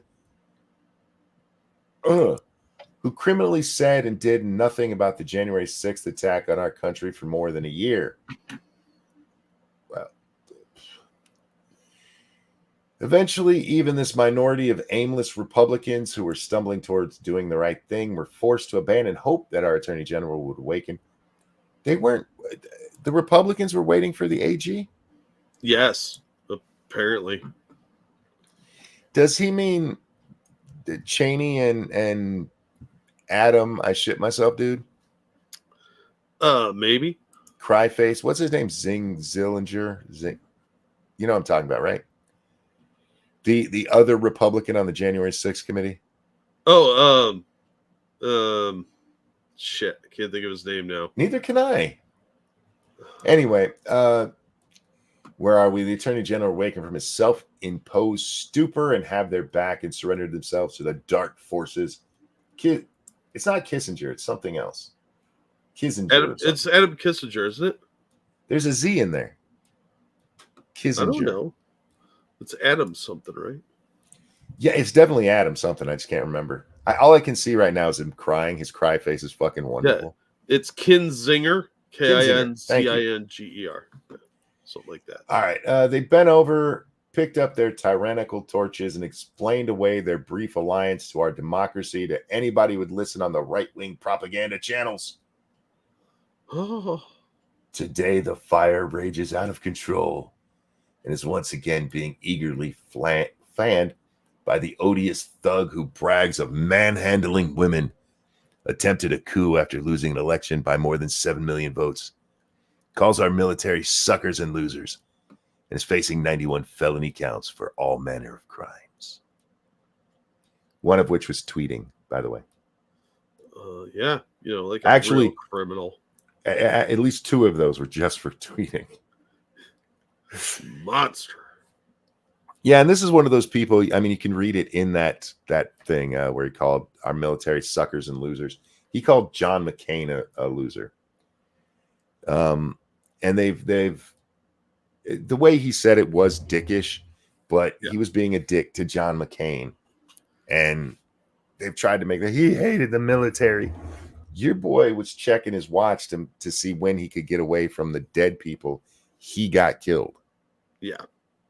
I don't want to hear shit about how Trump treats the military because he made fun of that fucking piece of shit, John McCain. John McCain got away with a lot of shit because, to his credit, he did stay in a prison camp when he could have gotten out. And that's awesome. He hid behind his service all the time. I'm a veteran. No, you're still a garbage person, dude. Nobody cares. He was a POW. Well, he's a POS now. Yeah. Well, now he's dead. So, but when he hid behind all that shit, this is the GOP's overwhelming choice to lead them and us. There's no sanitizing it. It is absolutely gross and incredibly dangerous. Black people had it too well under Trump, and those damn Asians and Latinos were doing good as well. I'm a Democrat, and we can't have that in our country. Oh, whoops. Sorry. I was reading between the lines. I was reading the penumbra. Hail monkey. Damn Skippy. Where are we? Turns out too many white people. Son of a bitch. Is he just going to hit all the greatest hits? Yes. Yes. All of them. Some of them were more than once. Turns out too many white people in America still have an appetite for the hate that's That's kind of funny that comes up right after I was pointing out how racist the fucking Democrats are. Turns out too many white people in America still have an appetite for hate that's served up plenty cold and have set their clocks back 160 years to get a seat at the table. See, I told you he was talking about the original sin of slavery. 160 years puts us at the Civil War. Is Trump talking about bringing back slavery? Did I miss it? I feel like that would have been headlines. You would think so, but I think they just sort of imply that now, like he's going to bring it all back. I guess. They were given quite a treat this past Saturday when the fascist architects who are furiously rebuilding the Republican brand into their caustic, racist image made good and damn sure they planted their blunt instrument in the middle of a football field in the capital of South Carolina, the state that was the first to secede from the federal union in 1860. The fuck? Is he mad because Donald Trump went to a football game and people cheered for him? Yeah, something Civil War. I don't know. What the fuck? He's planting a flag, monkey. He wasn't just, going to a football game. He's planting a flag. Wait a second. Hold on. Because let me read the time and the place for this one horse ass show was very intentional. You'll read that the Jefferson dumbass was booed at this football game between rivals Clemson and South Carolina, and that would be true. Okay. He was also cheered plenty, but even this misses the point, which is this. He and his caustic brand will be injected into everything everywhere for the next year and forever if the fascists who are controlling him and his disgusting party ultimately get their way. Okay. He tells us that they went to South Carolina, and that's on purpose, right, Jack? That's what he just told us? Yeah. Insinuating that it has some relevance to South Carolina being the first state to leave the Union, kicking off the Civil War back in 1863. Is that when it was? 1860? Whenever the war kicks off. Can you remind me of the state that they were so very proud of Joe Biden finally becoming a real candidate in 2020? Remember? It was South Carolina. Oh, I was going to guess Scranton. Pyrus just said it wasn't South Carolina important for Biden in the 2020 primary. Yes. He was getting his ass kicked up and down, and they kept going, just wait till South Carolina. Just wait till South Carolina. And South Carolina comes up, and sure enough, he wins. But now, that's hate facts. Joe Biden, thank you. Trump called the military suckers and losers. That's horrible. Vote for me because I would never do such a thing. Clap for that, you stupid bastards. Yes. Thank you. Yeah, getting upset about South Carolina doesn't make any goddamn sense. I mean, seriously, this is a big talking point for the Biden campaign, and they've brought it up many times since to prove how not racist he is. Hate facts. They will rub our faces in it. Yeah, if Trump wins, I'm going to stop him there. If Trump wins, the Never Trumpers on the right and all of the left, you guys, they're not just going to rub your faces in it, okay? They're going to rub your face in it and sit on your head. And you deserve it. Because you've been cunt flaps of the highest order, and you deserve it. And I'm going to look at it, Jack, and be like, oh, you guys really shouldn't be acting like this. but I'm also going to be like, but I totally understand why you are. Right. So I don't want to hear any of your fucking bitching. You guys have asked for this. This whole fucking thing. You just called all of these people racist. You said they're fascist who supported this. He planted his flag in South Carolina on purpose because the fascists who control him, apparently Donald Trump's controlled, the fascists who control him wanted y'all to get back to slavery or some stupid such. You guys deserve. I'm not even a Trump guy. You know that, Jack? That's not what I've heard on the Twitter machine. Well, which part were you reading? Because sometimes I'm a Trumper, sometimes I'm not. Yeah, I know. It's funny every time too. I've even been called a Sanders supporter before, so let's just be clear. I'm not even a Trump supporter, but I understand totally why they are just going to have a fucking field day mocking you guys when he beats the fuck out of Joe Biden in this next election. And you deserve it. The media deserves it. The political class deserves it. The Twitter class deserves it. Everybody who's gone along with this shit who just can't be fucking grown-ups. You've asked for it. So anyway, where are we? They will rub our faces in it and prove just how much they hate us and our democratic republic. At least he's finally mentioned the republic. Yeah, but it's more hyperbole. Have you noticed the Democrats have started throwing the republic in there lately? Yeah, they think it's going to help, and it's really not. Nadius Maximus, thank you so much. You corporate media, sincerely America. Oh, fuck you. That's what that's supposed to be. Fuck you, corporate media, sincerely America. I would agree with you, but unfortunately,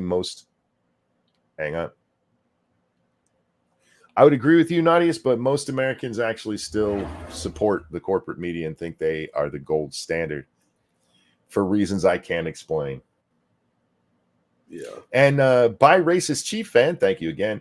I don't know. Uncle Trump was a football fan. I'm adding him to the consultation team. The best part is the media can't even call me a fascist because I'm wearing Antifa colors.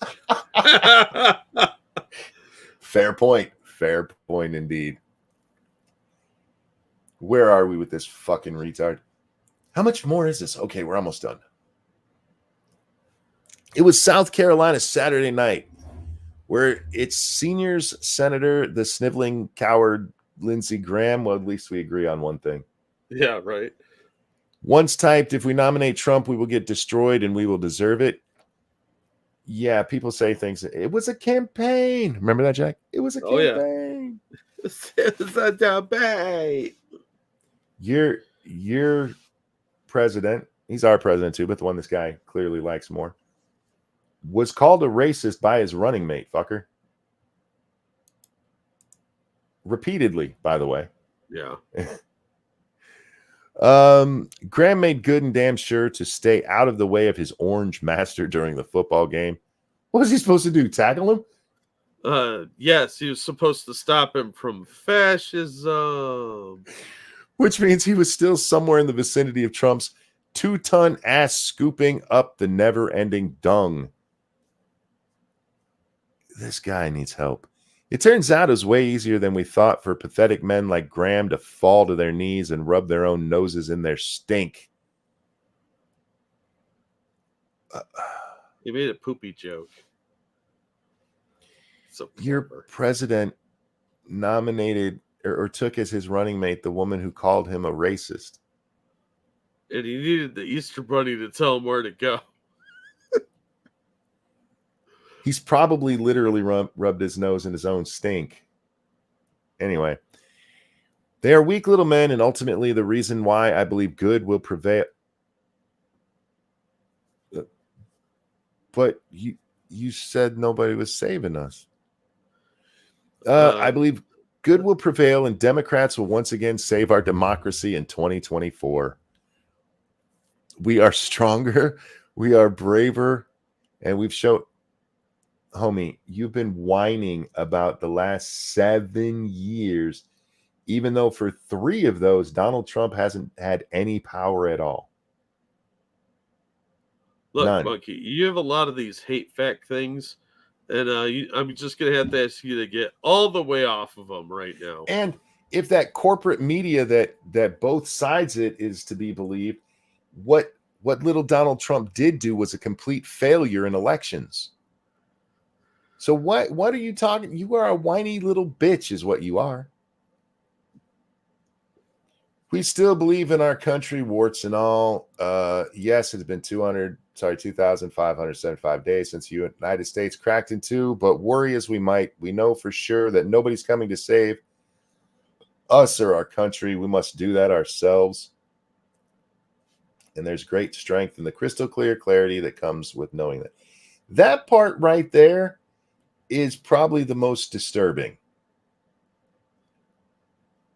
Nobody's going to save us. We have to save ourselves. We must do it ourselves. There is great strength in that crystal clear clarity. That's the kind of shit people say when they're like, that guy had to die. Yes, that's psychotic. That is moral certainty. And yeah, that is some. All right. D. Earl Stevens is the author of Toxic Tales, a caustic collection of Donald J. Trump very important letters, and finished up a 30-year career in journalism as managing editor of the Stars and Stripes. All right. It's weird that they don't tell us what his military career was. Typically, they'd put that in there. Psyops? Yeah, it wasn't grammar policing, that's for sure. Yeah, that was insane. But one of the reasons I wanted to read it, just from the little bit that I had already, Jack, is this is part of the problem. This, when they say, hey, can't we get back to not treating each other like shit because of different political beliefs and stuff? No. That was a religious letter right there. Oh yeah. That was a jihad right there. We have to it's crystal clear. We have to save our democracy. We know what we must do. What? Yeah. What? That's some fucked up language, man. Yeah, a little bit. A little scary. Was it secretly written by Robert De Niro? No, you have these people that I don't know. I don't know what could bring America back together in a way that it kind of needs to be. Because the left is just so entrenched in their beliefs, and their beliefs are really fucking stupid. And in some ways, incredibly insane. Well, that's what I mean. We're like this guy talking about the Donald Trump called the military losers. No, he didn't. But you have to say it that way because he's got to be the ultimate evil. And you wrote for Stars and Stripes, don't you know? Time Magazine, thank you so much. I just had a banger idea for a new article. The secret history of the shadow campaign that saved the 2024 election. No, you got to put that one out right before the election. Yeah. Look at the stuff the left fights for these days, Jack. Can you name much of it that makes any sense? No.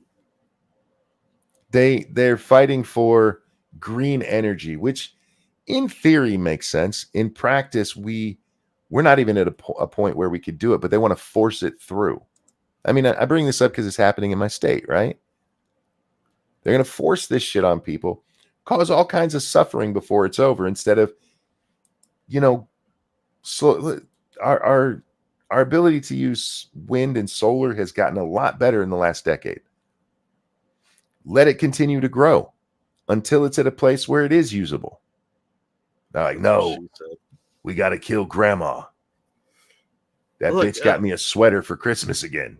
That'll fix two things. We'll have green energy and fewer evil human beings polluting the earth. Right? That's how this works. True. Look at their stance on education. Like, we don't really need to educate the kids because in their culture, they're stupid. Yeah, that is so offensive. Fuck you, Oregon. Their stuff when it comes to the trans kids. Like this child who we wouldn't let get a tattoo, who we wouldn't let work. You can't go work in a factory when you're 14, but you need to cut off your genitals. I'm trying to think of anything on the left that I can agree with. And I'm having a hard time. Yeah, that's understandable.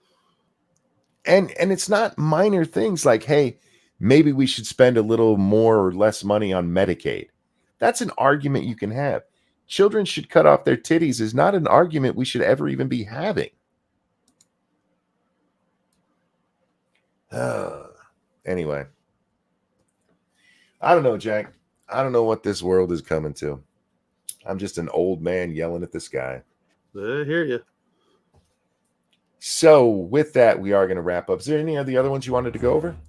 We're at the 2-hour mark is all. Yeah.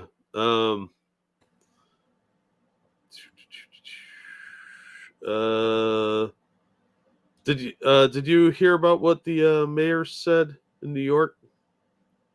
It depends on what he said. About the cause of the migrant crisis. No, I didn't. Oh, okay. That's the Twitter link. It's End Wokenesses. I think it's the first one there. Yeah, first Twitter link. End Wokeness? Okay, got it. Yeah. Well, that is not the right thing. I've been having trouble with Chrome lately where I'll open something and it opens the wrong thing. Like I just clicked on that and it opened up to Twitter, but it went to Jim Jordan's response to why he wouldn't let himself get subpoenaed, which is something that I shared with Brian Krasenstein earlier today. So it picked up an old link instead of just going to the new one. That's weird. It's done that a few times recently. That's annoying as shit. Chrome sucks. All right. Okay, so I got it ready. We are on the crappy internet, so it'll be a slideshow, guys. Sorry about that. We're more interested in what he says than how he looks anyway. Yeah. I do miss Lori Lightfoot, though. I got to be honest. Wrong city, I think. It says Chicago. Yeah, that was a different Chicago. I don't think so. No, it's better now. And now we got the guy from Neverending Story instead. Yeah. See? Hey, everything's better now. He fixed it. Do they only hire people who could work as, those places where you can hire somebody who looks like an actor? Yeah. All right. What we've seen is a very raggedy form instituted by right-wing extremism. Oh, hang on. Everyone knows that the right-wing extremism in this country has targeted democratically ran cities. And quite frankly, they've been very intentional about. All right. I'm sure he's going to say something important here. He's not wrong. I mean, for the record, a lot of the migrants that have been moved around the country has been Joe Biden. It really has. But yes, you had people like Abbott and not Costello, what's his name? DeSantis, shipping people. Why though? Why did he send them to these to these Democrat cities? Oh, he's going to explain that. Before he gets to explain it, let's give the real reason. Because you motherfuckers were all talking about how great immigration is and how you're sanctuaries, motherfucker. Oh, no, it's that. Get that silly thought out of your head. This would be like a church going, oh no, this mission where we set it up to help people. No, you can't send people here. All right. About going after democratically ran cities that are led by people of color. Oh my God. Was that as dumb or dumber than you expected? That is dumber than I thought. Okay. Wow. I thought maybe he wanted to, want to see Democrats fail, or so you can point and say, look how horrible the cities are when they caused the problem by sending the people. No. And they did it because of black people. Yep. All right. And their whole motivation is to create disruption and chaos, because that's what that particular party has been about.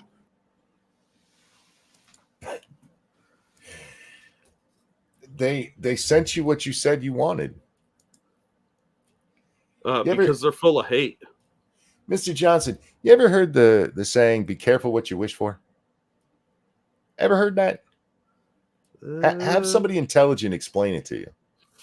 Ooh, I don't know, Monkey. It's Chicago. Like, I thought that for some reason I was thinking this was New York, and that's even worse. But yeah, that is definitely not me. Yeah, when you said New York and I pulled it up, I'm like, that's not Adams. Is that racist to me? I don't even know anymore. No. It makes more sense for this to have been an Adams thing because he's the one that's talked so much about immigration lately. Yeah, they both say dumb shit, so it's kind of... This might be the first time I've heard anybody from Chicago talking about this. Maybe Lightfoot did a little bit before she left. Anyway. Right, this is the same political party that did not want to accept that President Obama was actually an American. It's the same Republican right-wing extremism that stormed the Capitol. It's the same right-wing extremism that refuses to accept the results of the Civil War. Nobody tell him Lincoln was a Republican. Nobody. Okay, I'm curious now. Did I miss a big movement for the South actually did secede? And I feel like I would have known if Richmond was the capital of the South still, having lived in Virginia. You would think that, but they're very clever. They didn't want to accept the results of the Civil War. All right. It's raggedy. It's disrespectful. It's mean-spirited. It's an unclean spirit, quite frankly. If you take that last little clip that he said right there and apply it to everything he's said so far, then it would be right. And so I got you. I just want to, I got you. No. You are clearly, I don't know what the question was, but I'm going to guess somebody asked you about how you're going to deal with that shit. And instead of going, as a sanctuary city, we're going to take these people in and show how it can be done. You instead blamed it on Republicans. And their lack of acceptance of the Civil War? How is this the second time in the last 45 minutes that we've read about the Republicans wanting the Civil War to be different? I don't know. They're really hung up on the Civil War, even though they clearly have no understanding of it. Well, they used to always talk about how, Republicans want to take us back to the 50s, and now apparently it's the 1860s. Well, when the fuck did that happen? I don't know, man. Not even Fuentes' racist ass has been out there talking about we need slaves back. No, because, you got to feed them and take care of them. And what the fuck are these people talking about? What a completely inefficient system of getting things done, too. I want robots. Can we get robots? Let me help you out. The next time there's a situation that's none of your fucking business, like migrants pouring across the border and destroying states like California and Arizona, New Mexico, Texas, Louisiana, Alabama, the South down there close to the border. Instead of piping up and talking about how great it is for everybody and how you're a sanctuary city, shut the fuck up. What? Get on the side of the people who are like, this is a problem. You fucking idiots are out there talking about how, no, it's good for us.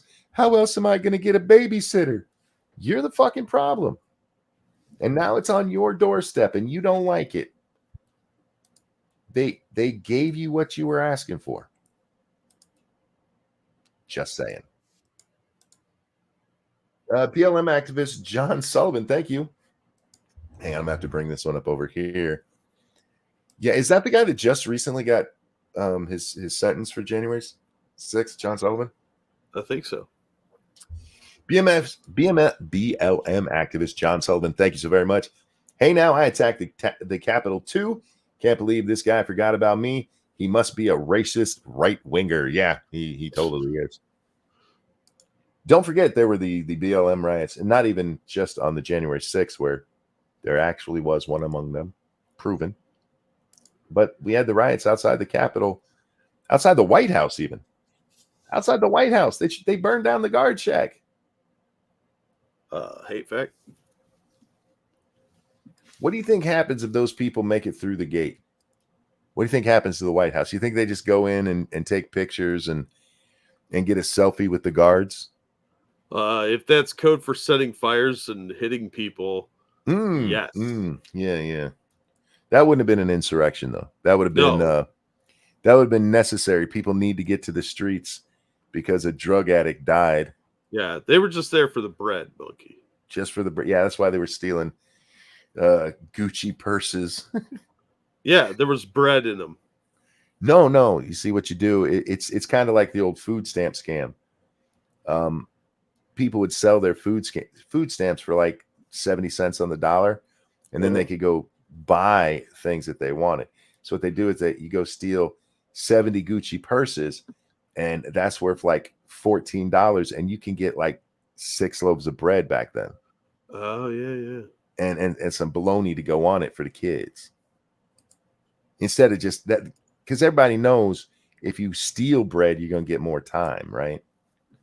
So what you do is you steal something worth thousands of dollars so that you can trade it in to get a little bit of bread. Ooh. Yeah. That's how the new criminal market works. These people are fucking retarded. I still can't believe that idiot had the nerve to say that out loud. For those who don't know, we're talking about when the rioting was going on and they're stealing from like the Apple stores and just ransacking a Target. What else did they hit? Beauty salons and all these little strip mall stores. AOC came out and said, they're doing it because they need the bread. They're stealing the bread. Nobody was stealing bread. I didn't see one motherfucker carrying a loaf of bread. Not one. That's because it was hidden inside of stereos and sneaker boxes. Yeah, that's what it was. They were just keeping the bread fresh in the stereo. Yeah, like you do, because yeast rises to hip hop. The electromagnetism in it keeps it nice and fresh. Yeah, it's just science, man. But they left the bookstores alone. They wiped out. I don't even know if there were bookstores. I get the joke there, but it was like locusts, man. Yeah. They just stripped everything. There was one store they didn't hit, Jack, and I don't remember what it was, but we laughed about it at the time. It wasn't a bookstore. And I think what happened, if memory serves, it was that the security in that store was just too good and they couldn't get in. Quite likely. Maybe it was a phone store, but it was like a Verizon store instead of an Apple. Like T-Mobile or something. That's what it was. T-Mobile. You're right. And that is the one store they left alone. Because nobody wants T-Mobile. Yeah, exactly. Poor T-Mobile. Otherwise, it literally looked like a cartoon when locusts come through and just strip everything. Yeah. Well, you're left with like one dangling coat hanger. TRC's birthday is here in just a moment, so let's go ahead and do this in advance for him. TRC, hang on, getting a donation. TRC, this one is for you, and a 1 and a 2. Happy birthday to you. Happy birthday to you. Happy birthday, dear TRC. Happy birthday to you. Happy birthday. Hope you have a good one. I really, really do. What does TRC stand for? Did we just sing to like the racist Christian or something like that? That would be horrible. No, the totally rad cookies. Maybe. Curious. Thank you so much. I remember the press and leftist activists laughing during the White House riots. They mocked Trump for going to secure area, called him bunker boy for weeks, then had the audacity to clutch pearls over January 6th. Yeah. You had members of Congress making fun of Trump for the family being moved to the bunker, which reportedly Trump didn't want to do. Yeah. But they're like, That pussy went and hid. Yeah, he has a kid and wife, and he's the president of the United States. And they had people literally burning down the guard shack outside the White House, you fucking assholes.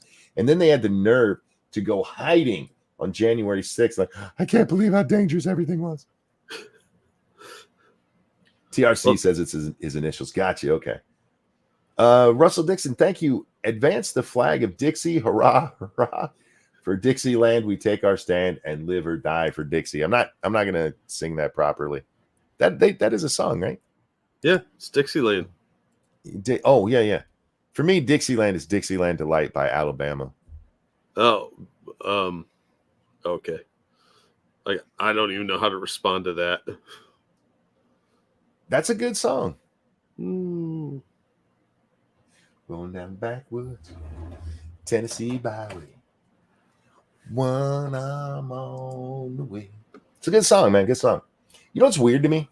And this is how many music references we've made today? No, that's not at all weird to me. Oh. Alabama was a huge band when I was growing up. Yeah. Even if you didn't like country, you knew who Alabama was. They were just like one of the hugest bands out there. And at Grammys, they just sweep Grammy awards and stuff. And then they stopped touring and, announced they're retiring and all that. And unlike a lot of bands, like nobody born after that point knows who the fuck they are. It's like their music just kind of disappeared. Yeah, like the Oak Ridge Boys and a lot of other bands. That's Eddie Rabbit. Yeah. I've seen a couple of people who have, my reaction channels I've watched who've discovered them, and they're like, holy crap, this is really good. I'm like, it is. I don't understand why they just kind of disappeared. And I think it is because it kind of happens at the same time where you kind of have this crossover of pop coming into country. You get your Garth Brooks and those kind of folks, the Travis Tritts and all them who have a little bit more of a contemporary poppy country sound. Uh-huh. And Alabama has a lot more of the older country sound. I don't know. It's just weird to me for a band to have been that big. When I say that big, guys, these guys had 40 number one hits, Jack. 40. And they're just gone. It's just weird. Anyway, guys, thanks for coming and hanging out with us. I really do appreciate it. I love y'all. Y'all are awesome. And thanks for listening to me when I'm just really pissed off, because that's mostly when I stream, Jack. True. If they didn't enjoy me bitching, there wouldn't be a show, which I appreciate. By the way, and I need you guys to be honest here. No stroking my ego and no just being a dick. Give me a 1 if you think I'm funny. Give me a 2 if you don't think I'm funny at all. And I'm just doing this, Jack, because somebody told me on Twitter today that I'm not funny at all, which is bullshit. I've made people pee before, okay? I need a little selfish. No, I don't need it. I just want to show it to them. I want to clip this and send it to them. Like, see, told you, bitch. Anyway, is that petty? Maybe, I don't know. Speaking of petty, before we go, I'm going to ask a question I asked on Twitter because I feel like I didn't get a good answer over there. And it kind of goes to me being told I wasn't funny. Because can I do this without showing the full picture? I don't think I can. Yeah, there we go. All right. One, thank you so much who donated with just the number 2. Thank you.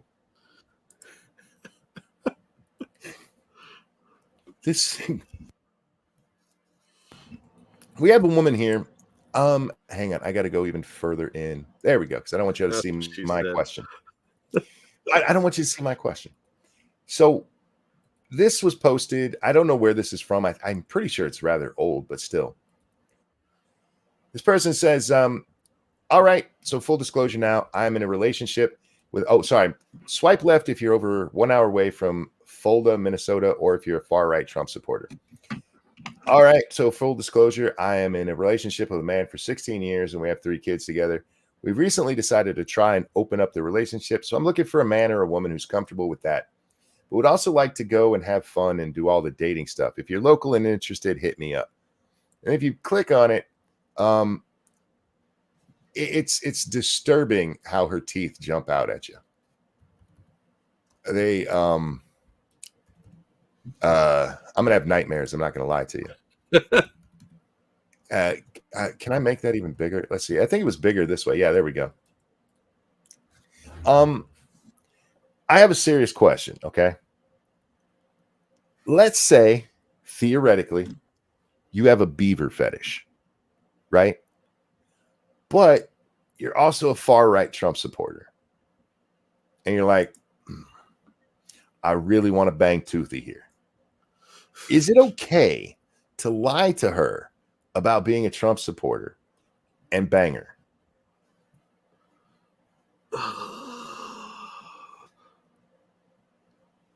No. Because I feel like that should be okay.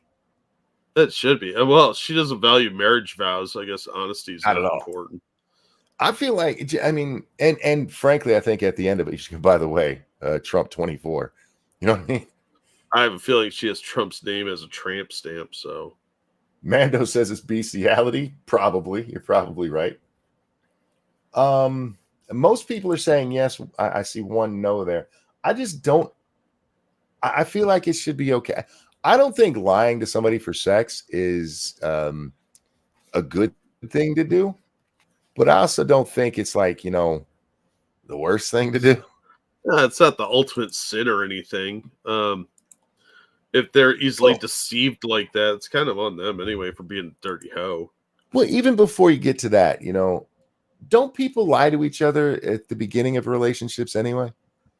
You hide who you are a little bit. You don't tell them of your fondness for having, you know, pickles shoved up your butt or whatever it is you like.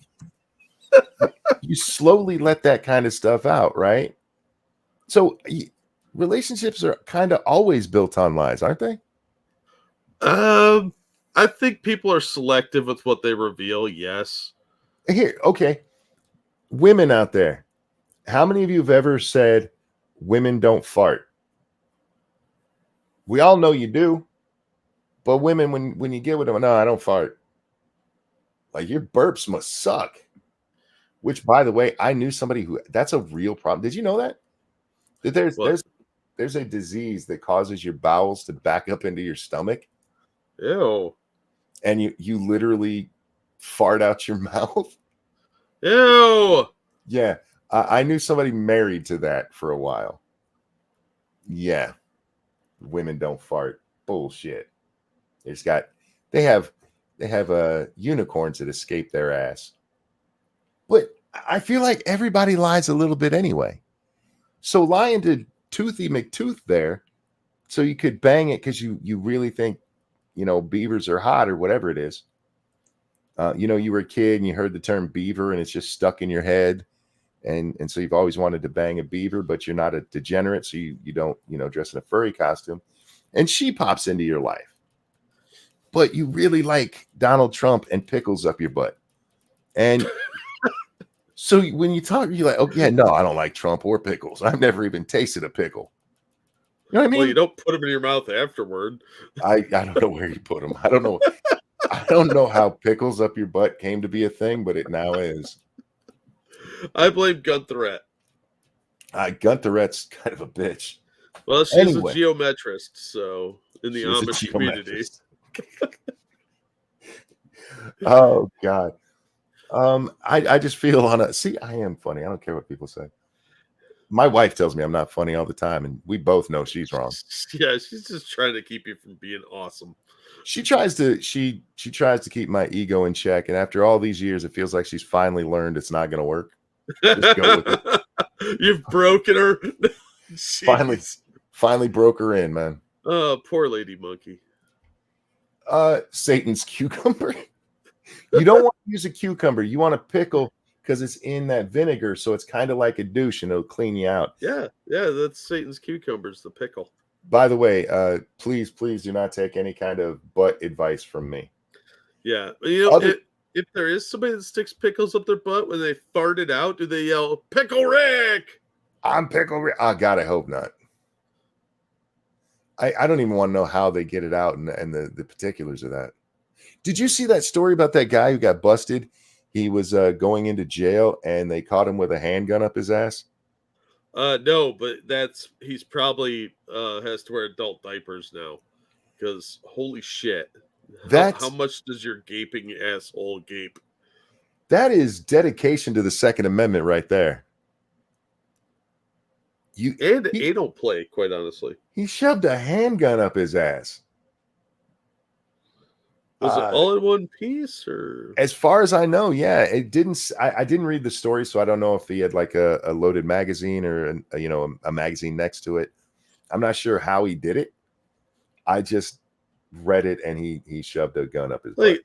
A woman could sneak a little 22 up or cooter, but dear God, how much lube were you using, man? I'm wondering like how he was gonna get it out. That would have hurt like fuck. What if it doesn't turn the right way to come out? What if you fart and accidentally get one of your turds dislodged and it shoots? Pulls the trigger by accident. How big of a gun? Again, guys, I didn't read the story. I'm imagining probably like a small 22. Yeah, like a Derringer or something. Yeah, something little. But even a little gun is too big to go up your ass. Yeah. Maybe he's trying to arm Lemmy Winks. Don't stick things in your rectum, guys. Look, if I was going to prison and somebody's like, hey, you can sneak a gun in there, I might take one into prison. I'm just saying. Yeah, but I mean, you don't want the idea getting around that you have a loose prison wallet. That's fair too. You're gonna be forced to drop the soap a lot. Yeah, like you like a gun up there. Here, let me shoot. You know what I mean? Right? Yeah, Anyway, ladies and gentlemen, we are wrapping up here for real this time. Thank you so much for hanging out with us. Thank you for the donations. You guys are so kind to us. Jack, anything you want to show? I'll drop a couple of links to some fun videos. But as always, thank you so much for the donations. You guys are awesome. And you're beautiful people. Never forget that. Never forget that you are beautiful. That's kind of funny. Keister Bunny says you'd be surprised what the prison wallet can hold or the prison pocket can hold. I kind of want to know the story behind that, but that's for another time. Ladies and gentlemen, the name's Keister. I that's just too perfect. Love you, Keister. Anyway, thanks for hanging out, Jack. A pleasure as always, man. Always glad to be here. Hey, Bubba, you around? You want to do some ghost hunting tonight? I don't think we have a storm, so I should be able to actually stream that one. Start storming as soon as we end now. I'll kiss my ass. As soon as you get set up, it'll be like kaboom. Oh, there's cool. Bubba again. Bubba's down, so we'll be over on Ranting Monkey Games. No, twitch.tv/Ranting Monkey. Good God, I've confused my own self, Jack. As opposed to your own self. But yeah, if you confused me and you knew about it, yeah, I got nothing. I don't know where the fuck I was going with that. Guys, twitch.tv/Ranting Monkey, playing some Phasmophobia over there with my good buddy Bubba, the hobo Bubba Hotep. I think that's the end of it, Jack. No, well, nice job, nicely done. Yeah, and to you as well. Oh, thank you. I think we did really good this time. Oh, you didn't sing. I know because we haven't officially ended yet. Oh, well, is this a self-congratulatory part of the show? Because, man, we're awesome. No, actually, I wanted to see how many people leave. Oh, yeah. They do tend to do that. And they miss out on this banter at the end. You know what? This is honestly true. I have thought sometimes about ending the show, but not ending the show. With you, obviously, in on it. I would never go live, except for little goofy stuff at the beginning. Where I always do tell you I'm going live. Yeah, he does, and I just fuck around. But end the show, but then just keep us live, because I feel like so many times after the show we have such good conversations that could have been on here.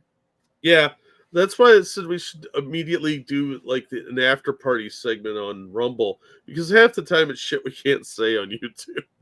Well, yeah, look, some of the stuff we talk about, guys, is personal, family stuff, that because we're friends. We're actually friends, not just people who show up to talk to each other. But a lot of the time it's follow-ups on stories that we talked about or other stories that we're like, I don't know if we can talk about that on air. So it's just something. Maybe we will do that, Jack. Maybe one day we'll be like, all right, show's over. Close the storybook. There will be no encore. I was listening to that song the other day. I got to get that out of my head. We really have had a lot of music references today. I don't really know what brought that on.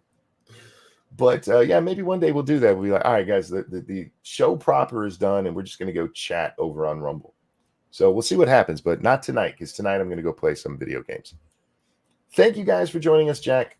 As always, my friend. I could do the show without you but it's not as much fun. That's what I keep telling people. So it's not as much fun when I'm not there. Yeah, it's really not. But everybody, take care. We love you. We'll see you next time. Bye, everybody. You thought I was going to sing, didn't you? But I'm not. I'm still seeing how many you fuckers are leaving, and how dare you? How dare you not wait for the song? Do you know how good my songs are? How much thought I put in? Why they're running. How much thought I put into them? What? None. How dare you? Okay, minimal. This is the end of the show. So now you can go. Tell your mom she's a hoe. Everybody knows